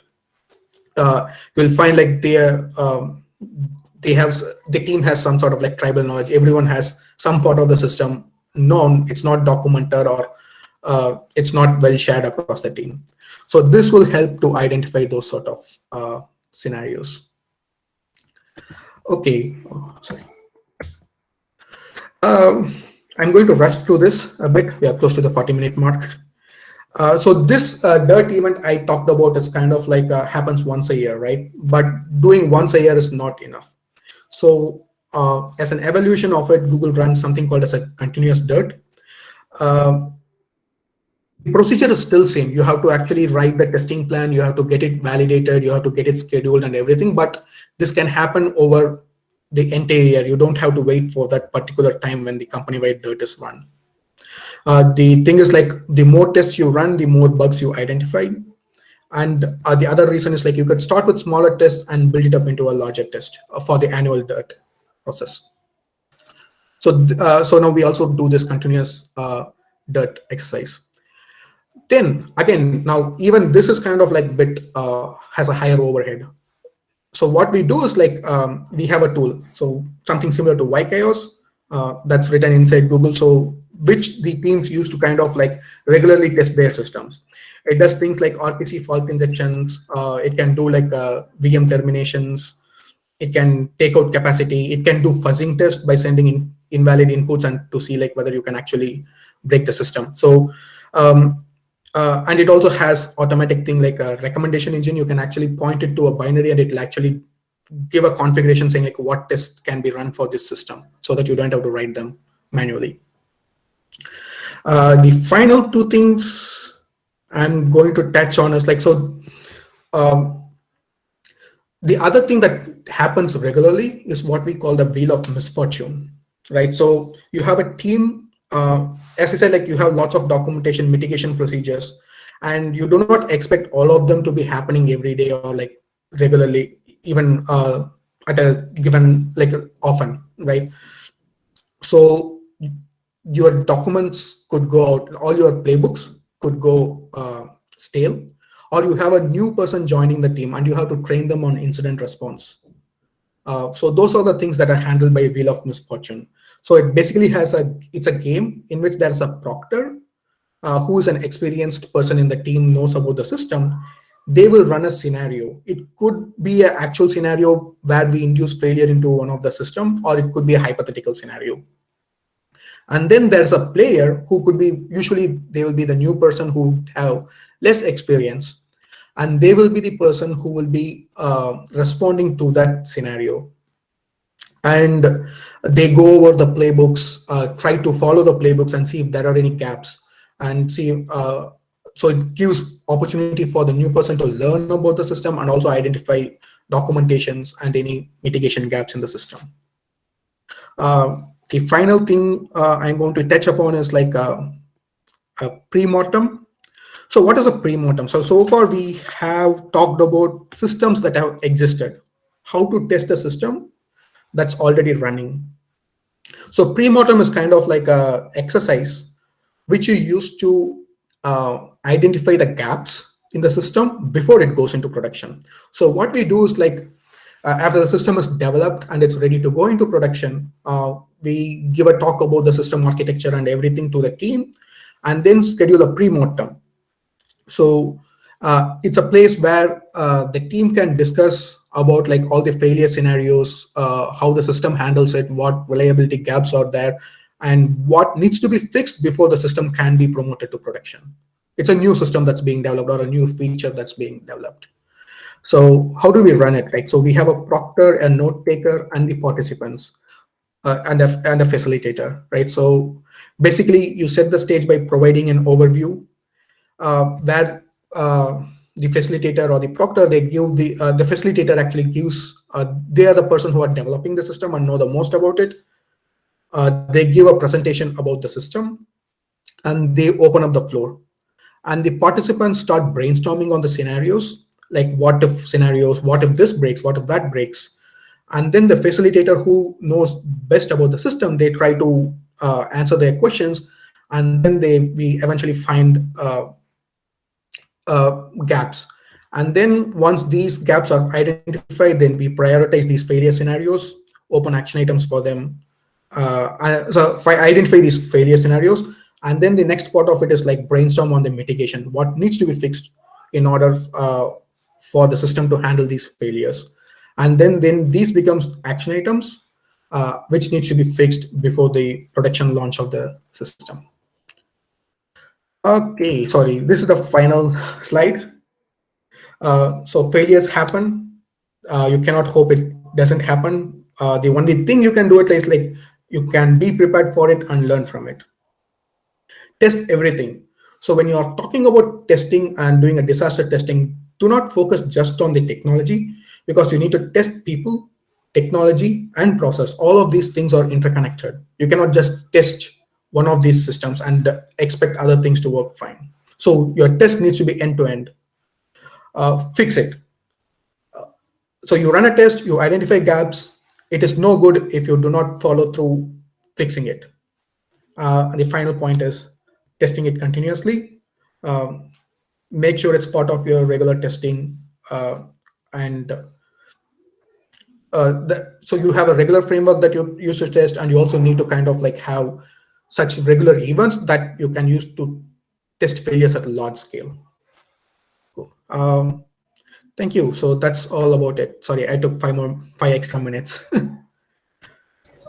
Yeah, thanks, Damu. So yeah, so I think the resource section is very important. So a lot of materials here, and the way you talk through. So basically, the detailedness of the process is what is the takeaway I should actually comment. So in the interest of time, so let's have the questions on the messenger, yep, which Damu can answer, and also do join the Slack community where we are all there. So with that, I would like to thank Damu for this invaluable talk, and we'll expect more Googlers talking here in this platform from Sydney as well.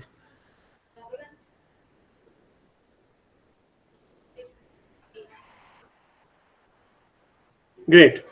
Okay, so Damu has shared the link of the deck, so please feel free to download. So we'll go to the next. Shanmuga, back to you to invite the next speakers.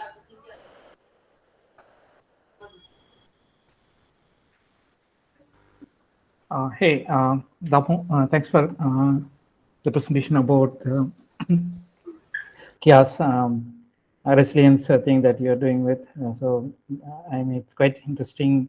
A lot of technologies. Yeah, we hope to see what best we can adopt. So let's move on to the third and final session for today, building resilient serverless workforce with AWS Step Function. Akansha, Nitish, could you guys take forward? Sure, thank you, Shanmuga. Just...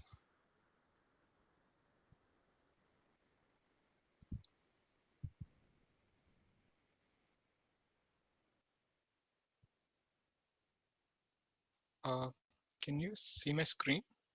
Yep. Okay.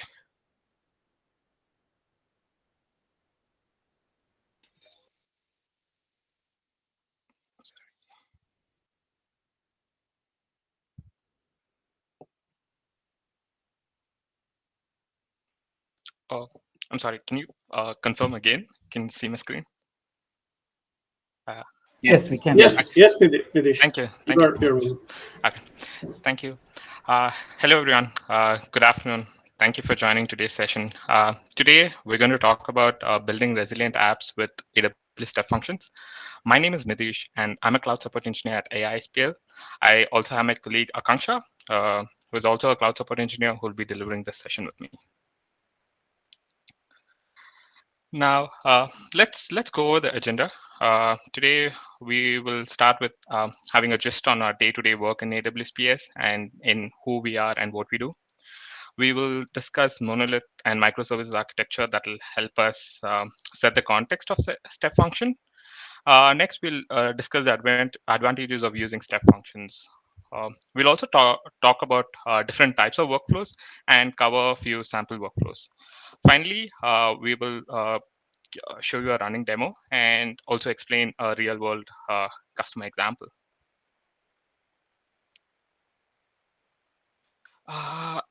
And now, who we are and what we do. We are actually members of the global support engineering team in AWS.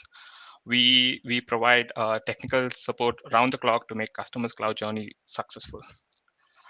We are spread across many offices across the globe, and we follow the Sun model.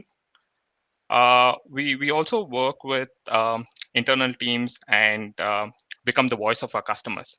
So we share customers' feedback, suggestions with our service teams who are continuously working on new innovations every day. We work with our TAM and SA team. We work with them to onboard new customers to AWS. We help our customers in troubleshooting technical issues when they face using any of our services in AWS. We also while serving with customers, we also indulged in building automated solutions. We We analyze the areas for which customers reach out to us, and based on that, we create knowledge center articles and videos. This kind of gives a smooth experience when they use AWS services.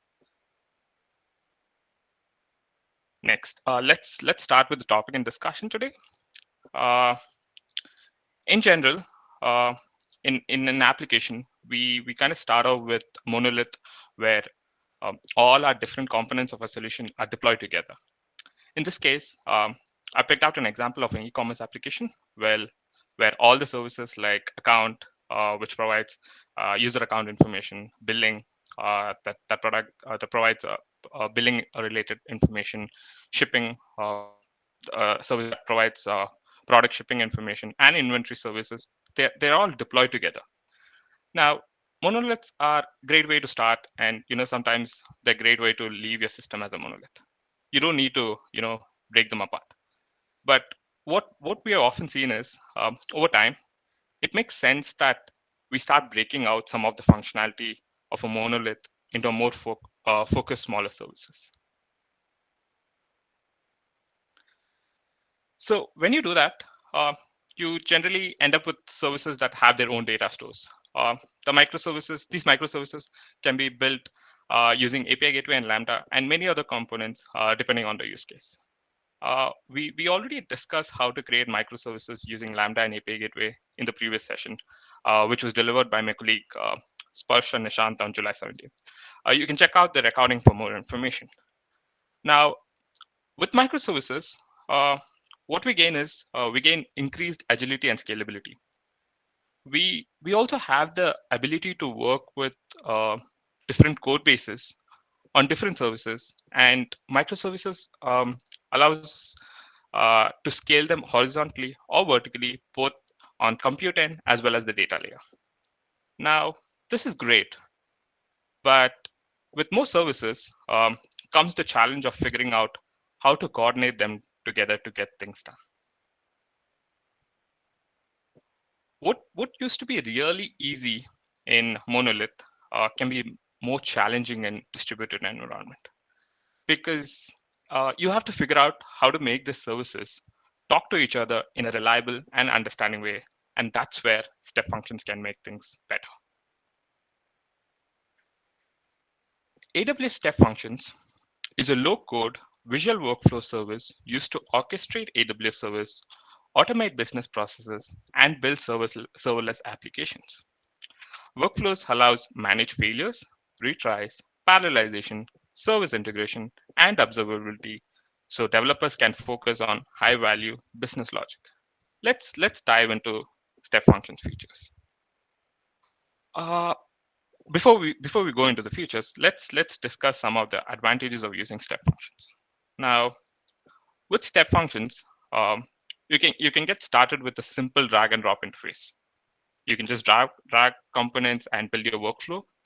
With step functions, you can express complex business logic as low-code, event-driven workflows that connect services, systems, or people within minutes. You can also connect AWS resources, including Lambda, ECS, Fargate, Batch, DynamoDB, SNS, SQS, or EMR, and build resilient business workflows or data pipelines or applications. Step function also gives a visual representation of the workflow. Now, with this help, the console actually clearly highlights errors, so you can probably quickly pinpoint the root cause and troubleshoot issues. Step functions manages state, checkpoints, and restarts for you to make sure that your workflows execute in order and as expected. You also have built-in try and catch to deal with errors and exceptions automatically based on your defined business logic. Now, step functions also offers two workflows, standard and express. Now, depending on different use cases, you can use either of them. Standard workflows are used to manage long-running workloads, and express workflows support high-volume event processing workloads. We will be discussing this at length in the next few slides. Now, this is a hello world example of a step function. step function is actually based on state machine and task. A state machine is a workflow, and a task is a state in a workflow that represents a single unit. Now, these state machine can be defined by Amazon States language, which is a JSON-based language. Here, we can see a sample Hello World example that invokes a Lambda function. On the left, you see a state machine defined by the Amazon States language, and on the right, you see a visual representation of the workflow. Let's look at some of the different workflows in the next slide.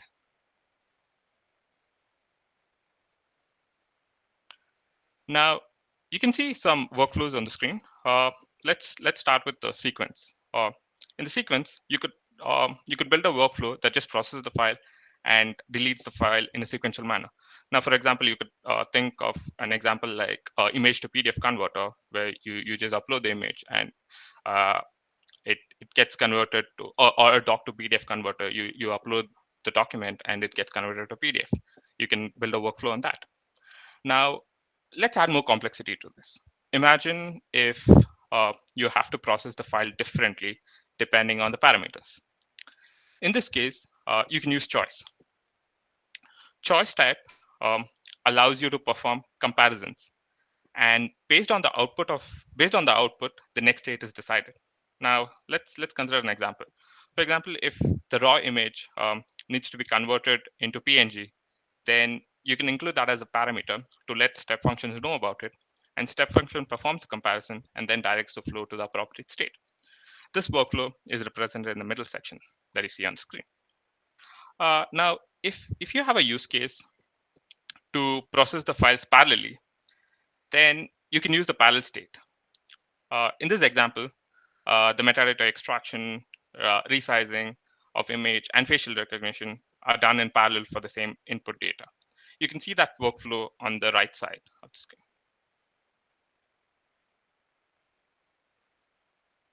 Now, as you build out workflows, it is very common that you'll need to call the APIs of other AWS services.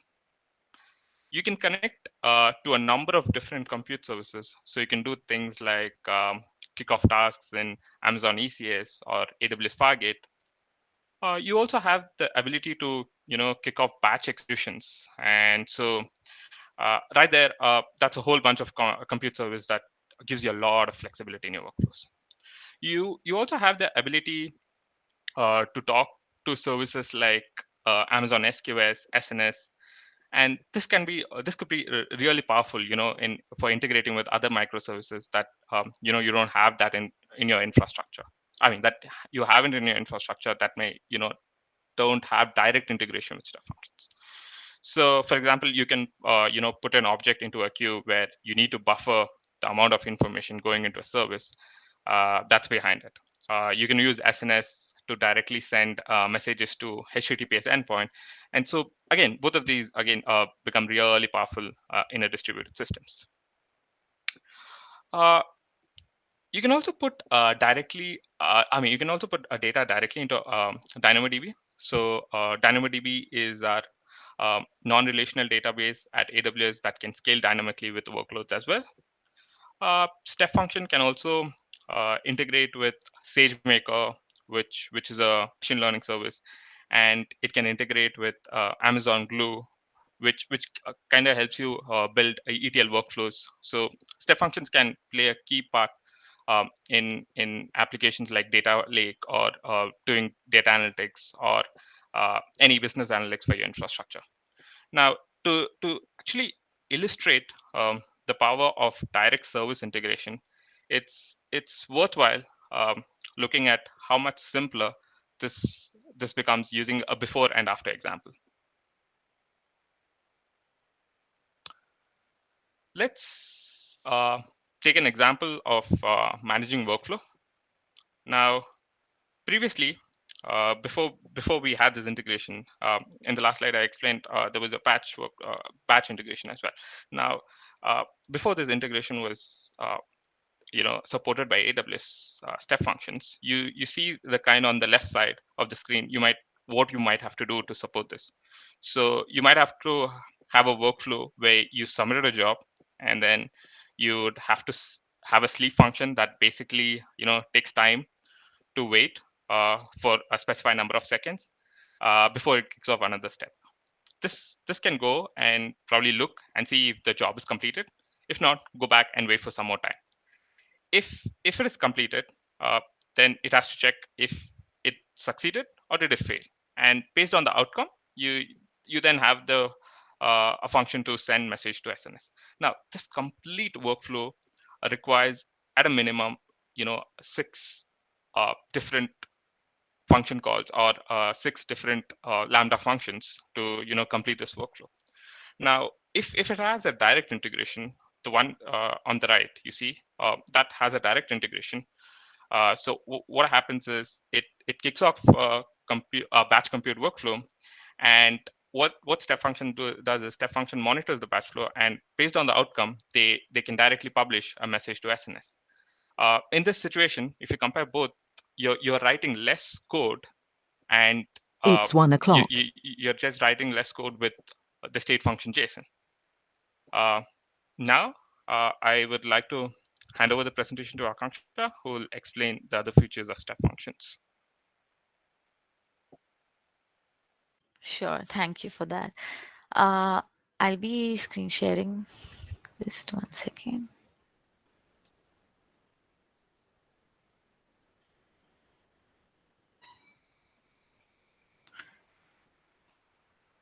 Sure. Are you able to see? Can you confirm? It's loading. Yes. Yes, right. So we looked at direct integration. We'll be moving on to different features of step functions. Coming to Nidhish talked about integration with AWS services, but just not with AWS services, but if you do want to connect to workers which are outside your AWS environment, could be your on-prem server or anything which lies outside the AWS cloud, that can also be integrated with step functions. So basically how that works is you would need to keep polling for activity tasks. So these are called activities with step functions, and once execution is started from AWS step function side, you will be able to fetch the work and do uh, do the work that you want to, basically perform some logic on your server and then send a success or a failure back to step functions. So this integration happens purely based on HTTP API calls. So we do have two API calls. One is a get activity task API call, which you use to poll for the activity, and you have a send success API call and a send failure to reply back with the message and the token that you receive.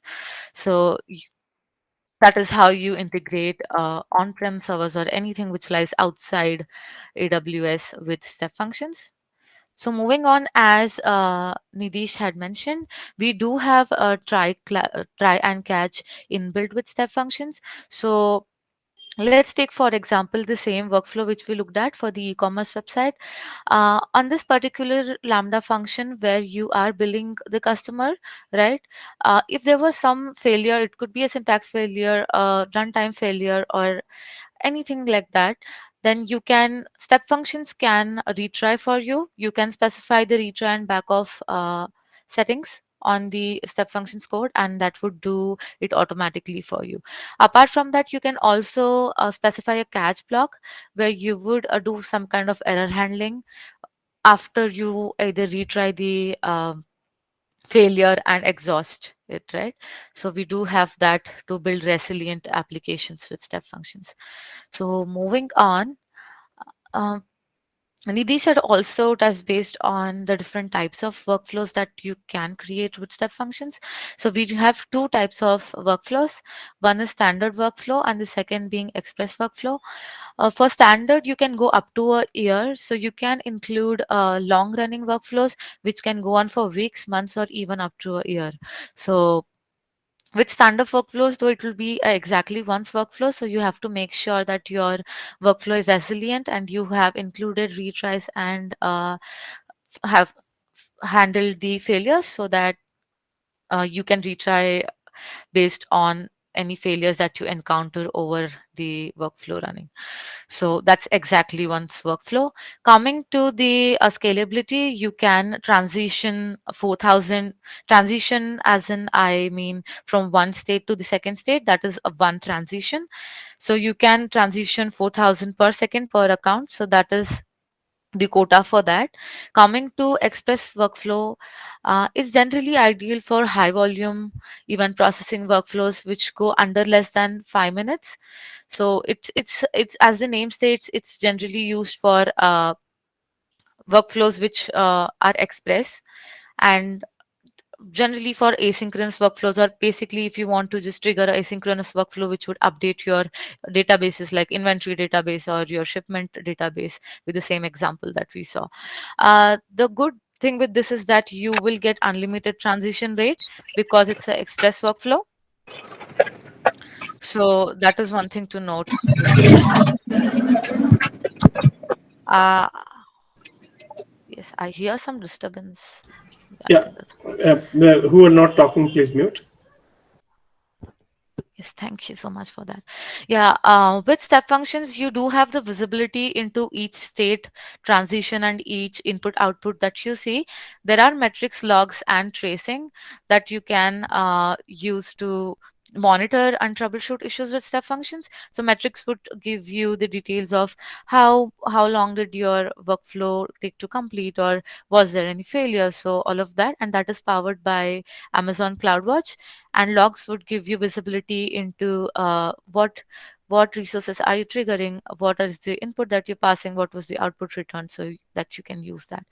AWS X-Ray is another service that you can integrate with step functions. It's a monitoring service that you can use to troubleshoot latency issues. So moving on to the same e-commerce workflow that Nidish had talked about, let's consider a scenario where the user already placed the order, and then in your backend workflow, you have received this order and the products that the customer has placed. So once you receive the order, with our example, we will be using a queue that is powered by Amazon SQS. And this queue will be receiving the orders that are placed by the customer. And once there will be a Lambda function which will be polling this queue for incoming orders, and it will be running some kind of a workflow algorithm based on different parameters, let's say based on the location, based on whether the product is available or not. So based on different parameters, it is going to send a notification.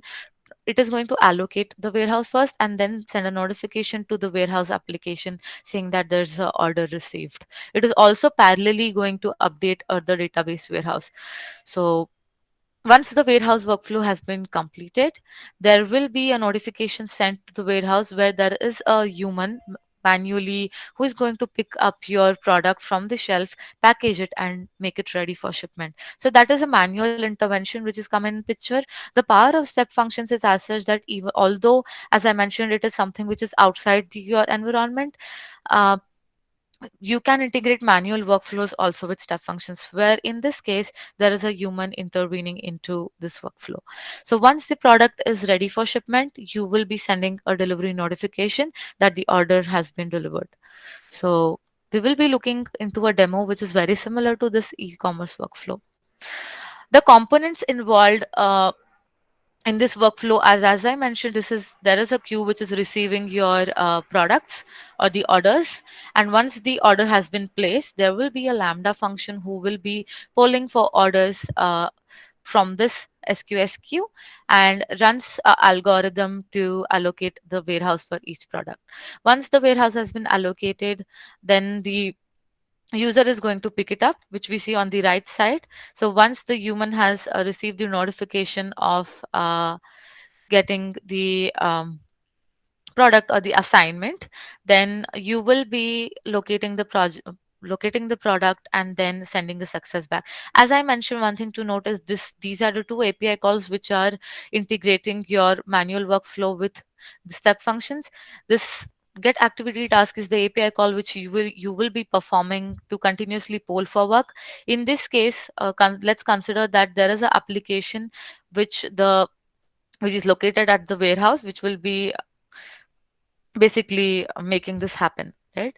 And after you have completed packaging the product, you will be using the send task success API along with other metadata which you want to pass back to step functions. That is how step function is going to know that the workflow was completed. One thing to note is step functions will be waiting for a year for you to come back and respond. So you have to make sure that you do respond with the token and this API call. We do have mechanisms where you can specify timeouts so that your step function state machine is not stuck for 1 year. So that is one key point to note. With our demo, it looks something like this. As I already discussed, you will be receiving the order from to this will be your SQS queue where you're receiving the order. You are notifying the warehouse application once the warehouse has been allocated. That will be powered by SNS service. That's a simple notification service, and you will be updating the database warehouse in parallel. Once that is completed, as you see this H mark, there's a human intervention where the manual intervention is going to come into picture, and your warehouse at the warehouse a human is going to pick your product up and make it ready for shipment. Once that is completed, you will be triggering the next workflow, which is your shipment processing workflow. With this, there could be you could go more granular if you need to. So there can be another workflow which is triggered where you're running the algorithm to allocate a delivery agent, and then the delivery agent comes to your home and delivers the product. So that will be done by the shipment processing workflow. And once your order has been delivered and you sign off the product, then you will be receiving a order delivery notification as well.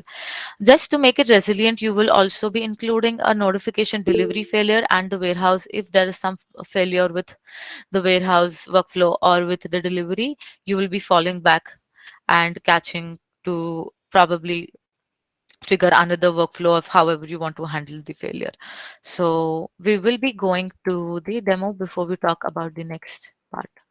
So right now that you see on my screen, this is my step functions console, and on the right side there is a Lambda console. Step functions console would have the option for you to create state machine that you can do over here. You can either choose from the blueprints or you can create your own. We will be looking at the workflow which we already have.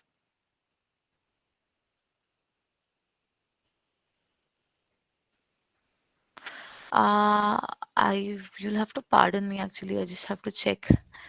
Uh, just 1 second. I'm so sorry for that. I'm off the presenter mode, right? There was some issue with my Yes, login. yes, yes. There was some issue with my login and VPN. Just give me 1 second before I'm back. Until then, if we do have any questions before we move forward, feel free to ask. Yeah, any questions in between when they handle the technical glitch?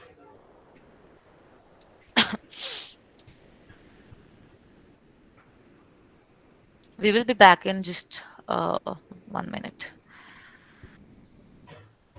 Yeah. No issues, Akanksha. It's most probably Akanksha has got a bounce from the AWS console. So Yes, she's getting that's back to right. AWS console. I am done actually. If you don't have any questions, I'm going to start. Can you confirm if you're able to see my screen again? I am on the console right now. You are back.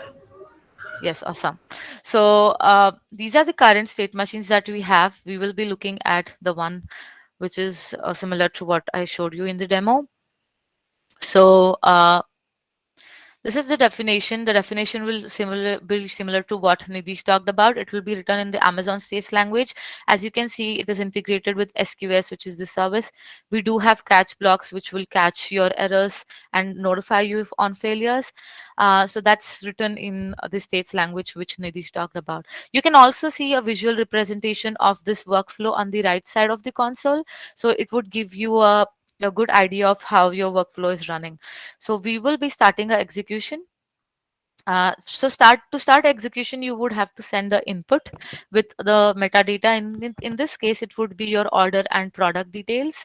So you can start the execution either using the console. Currently, I'll be starting the execution from a Lambda function using the API calls that we have. It would be similar. It would be a API call of start execution itself. And I will be testing this now that you can start to see how it works. So I'm going to start executing it. So it says that execution started successfully. Let's see. So it's started running. You can see how it proceeds here. It did notify me and it also updated the database warehouse. So after that, we will be coming to the human intervention part. As I said, it's just if you have access to make a HTTP API call, you can poll for assignment and then send a success back. Currently, I will be using again a Lambda function, which is outside of this step function environment to make a success back. So this Lambda function essentially is just going to give you a response back of success that I received the order, I uh, took up the product and I'm making it ready for shipment basically. So just for one more heads up, we have sent in this particular example, we have one order where there are 3 different products placed. So we will be running this for each product, right? So you would have to um, basically run this 3 times so that you are notifying that all the 3 products are ready for shipment. So I'm going to test this thrice. That's the first for the first product, then for the second one, and for the third one. So once I have done that, this will be proceeding to the shipment. As you see, it will be showing you real time once it processes, and you will be receiving a order delivery notification on your email. Right now, I have my emails off, so that won't be popping up, but you can see, as I had mentioned, it has very good way to check actually what input you have sent and what input you are receiving. So that is how the demo proceeds. So finally, you got a notification delivery, which you can go to the end of each step and go into it and check whether I got a successful and what was my message. So you could go a step into each and every state and you see. So it is essentially works like a finite state machine itself, but it integrates with different AWS services and different also outside AWS. So that is with the demo. Just to talk about the scalability and quotas, the execution history, this that you see over here, it can have up to maximum 25,000 steps. The retention period for that is 90 days, and the maximum input output that you saw just now is to 62 KB. With respect to scaling, it depends on the service that you have integrated with. If you have integrated with Lambda, the scalability comes into picture with Lambda. If you have integrated batch, then it would depend on the service that you are calling. The maximum execution time, as I mentioned, is 1 year for standard, and that would be 5 minutes for express. So that is with respect to few of the quotas that we have. With respect to API calls that we saw, the start execution or the send task success, this will be the quotas will be based on a token bucket algorithm, and you, if you need, you can also request for a limit increase. So that is with respect to the quotas. Coming to a very small example for what we already have running, we have a customer, NIB Health Funds. This customer is from Sydney. They are a health insurance company who provide health insurance in Sydney and New Zealand.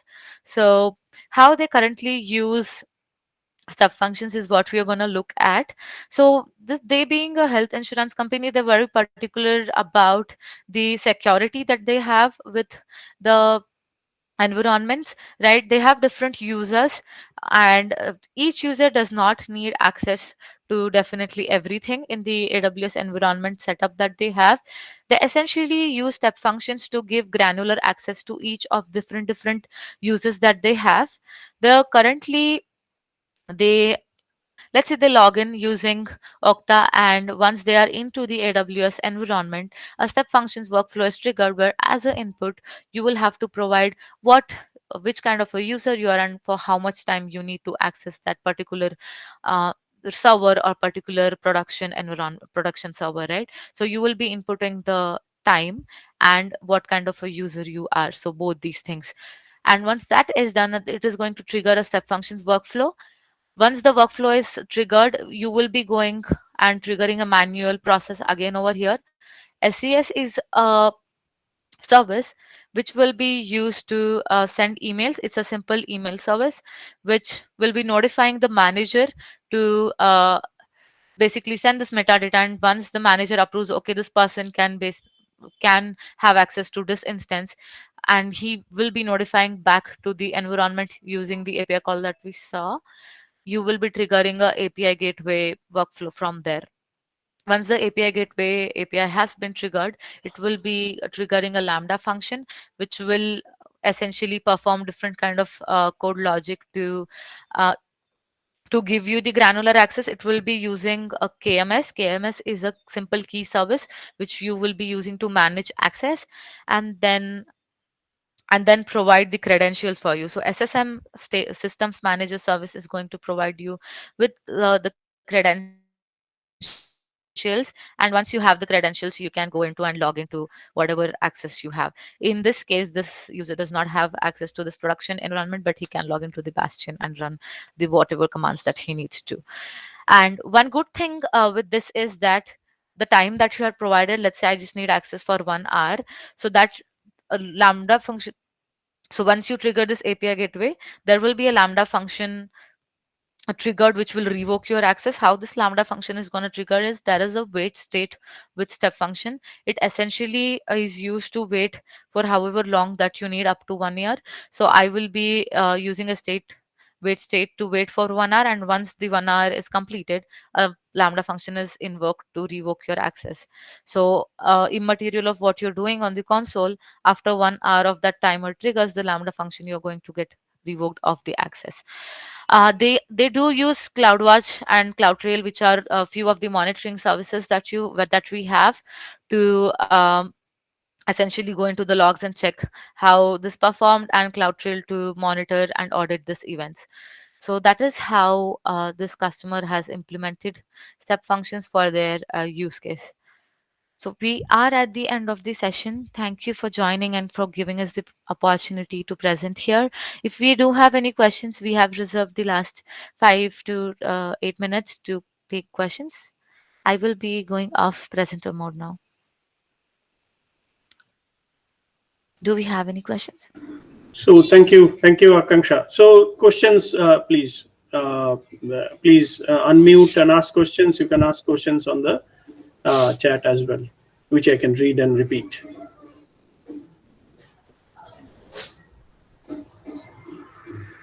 Okay, so I don't see any questions coming up. Nobody is unmuting, so I think people will go back and look at the documentation. To use this workflow system. Okay, Randhir has a question. Can you please talk about error handling resiliency in step functions? Nidish, Akanksha, would you like to talk about it a bit? Yes.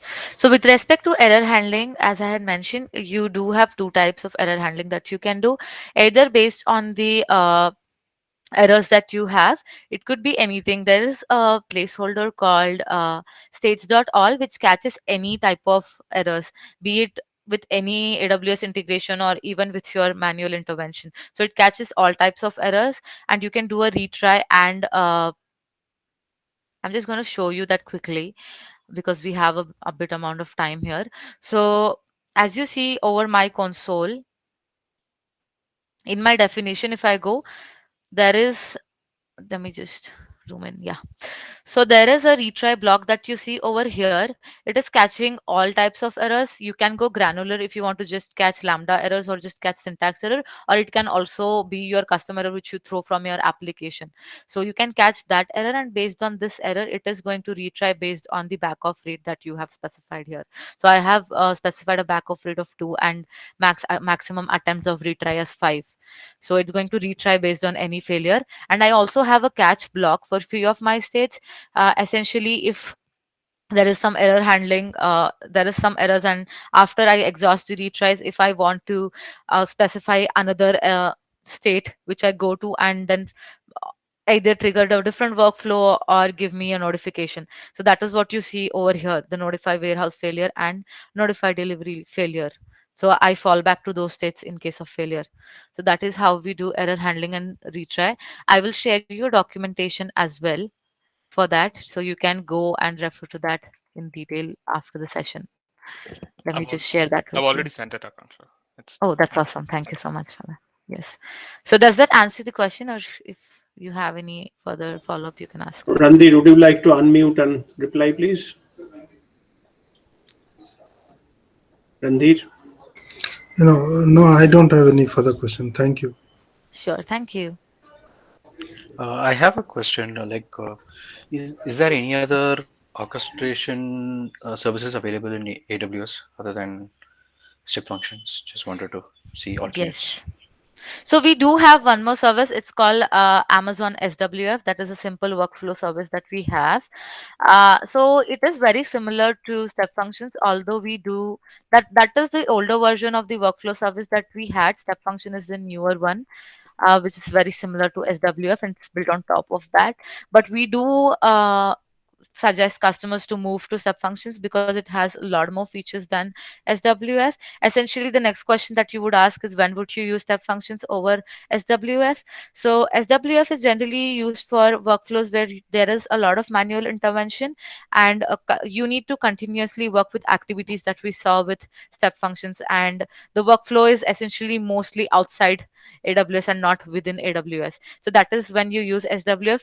If in terms of technology, if you do know the difference between a Turing machine and you know the difference between a finite state machine, a Turing machine model is something which is similar to SWF, but a finite state machine is something which is more related to step functions.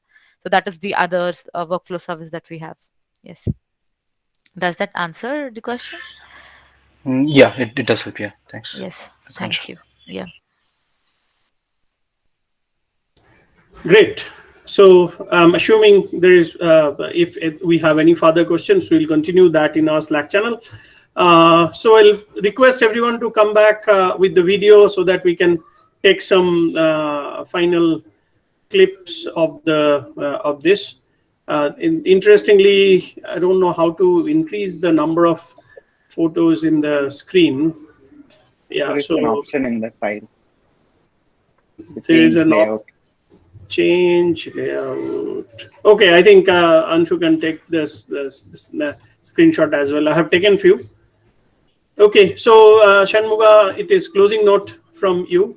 Okay, so before that, I think Mohit is here. So Mohit is probably trying to organize the networking event from the AWS. So would you like to talk a bit about it? Do we have roughly 4 more minutes? You can take 2 more minutes, Mohit. Sure, Dev. I guess I could finish in 60 seconds. Thanks for the opportunity. Everyone, we have a networking event coming up for AWS. In this event, it is about 2 hours event where we talk about who we are, AWS Premium Support, who we are, what we do, how our day look like, what are the opportunities we and our team get, and how that may be helpful to grow in their career. So it's more of a kind of a quick talk show, or I would say it's more of a fireside chat where we share our experience being at Amazon AWS Premium Support team, and we let the people know about it, and whoever is interested, they can connect with us after that session, and we can take it forward for hiring, later. So that's one of the event which is coming up in the mid of October. If any of you or any of your friends may be interested, please feel free to share them the registration link. I have just pasted it out here. I'll work with the LSEB team to see if we can put a message on the meetup group. If that's allowed, we'll share those details there as well. Thank you, Dave. Thank you, Mohit. Thank you very much. So Shanmuga, back to you. Mike, back to you, and Anshu for the closing remarks.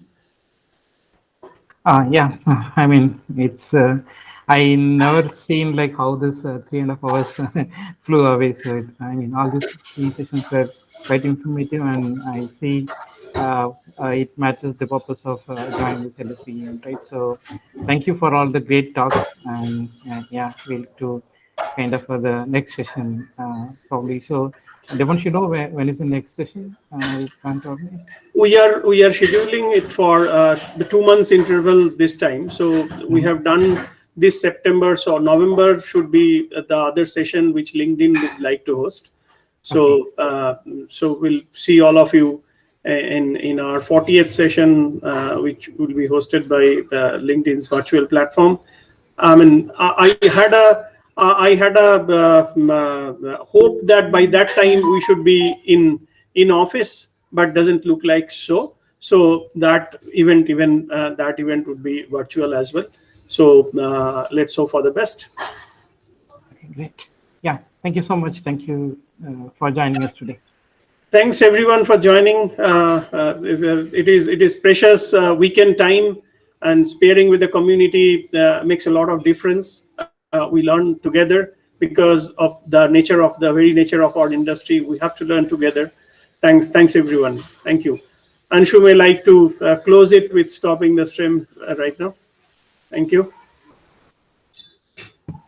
Thank you.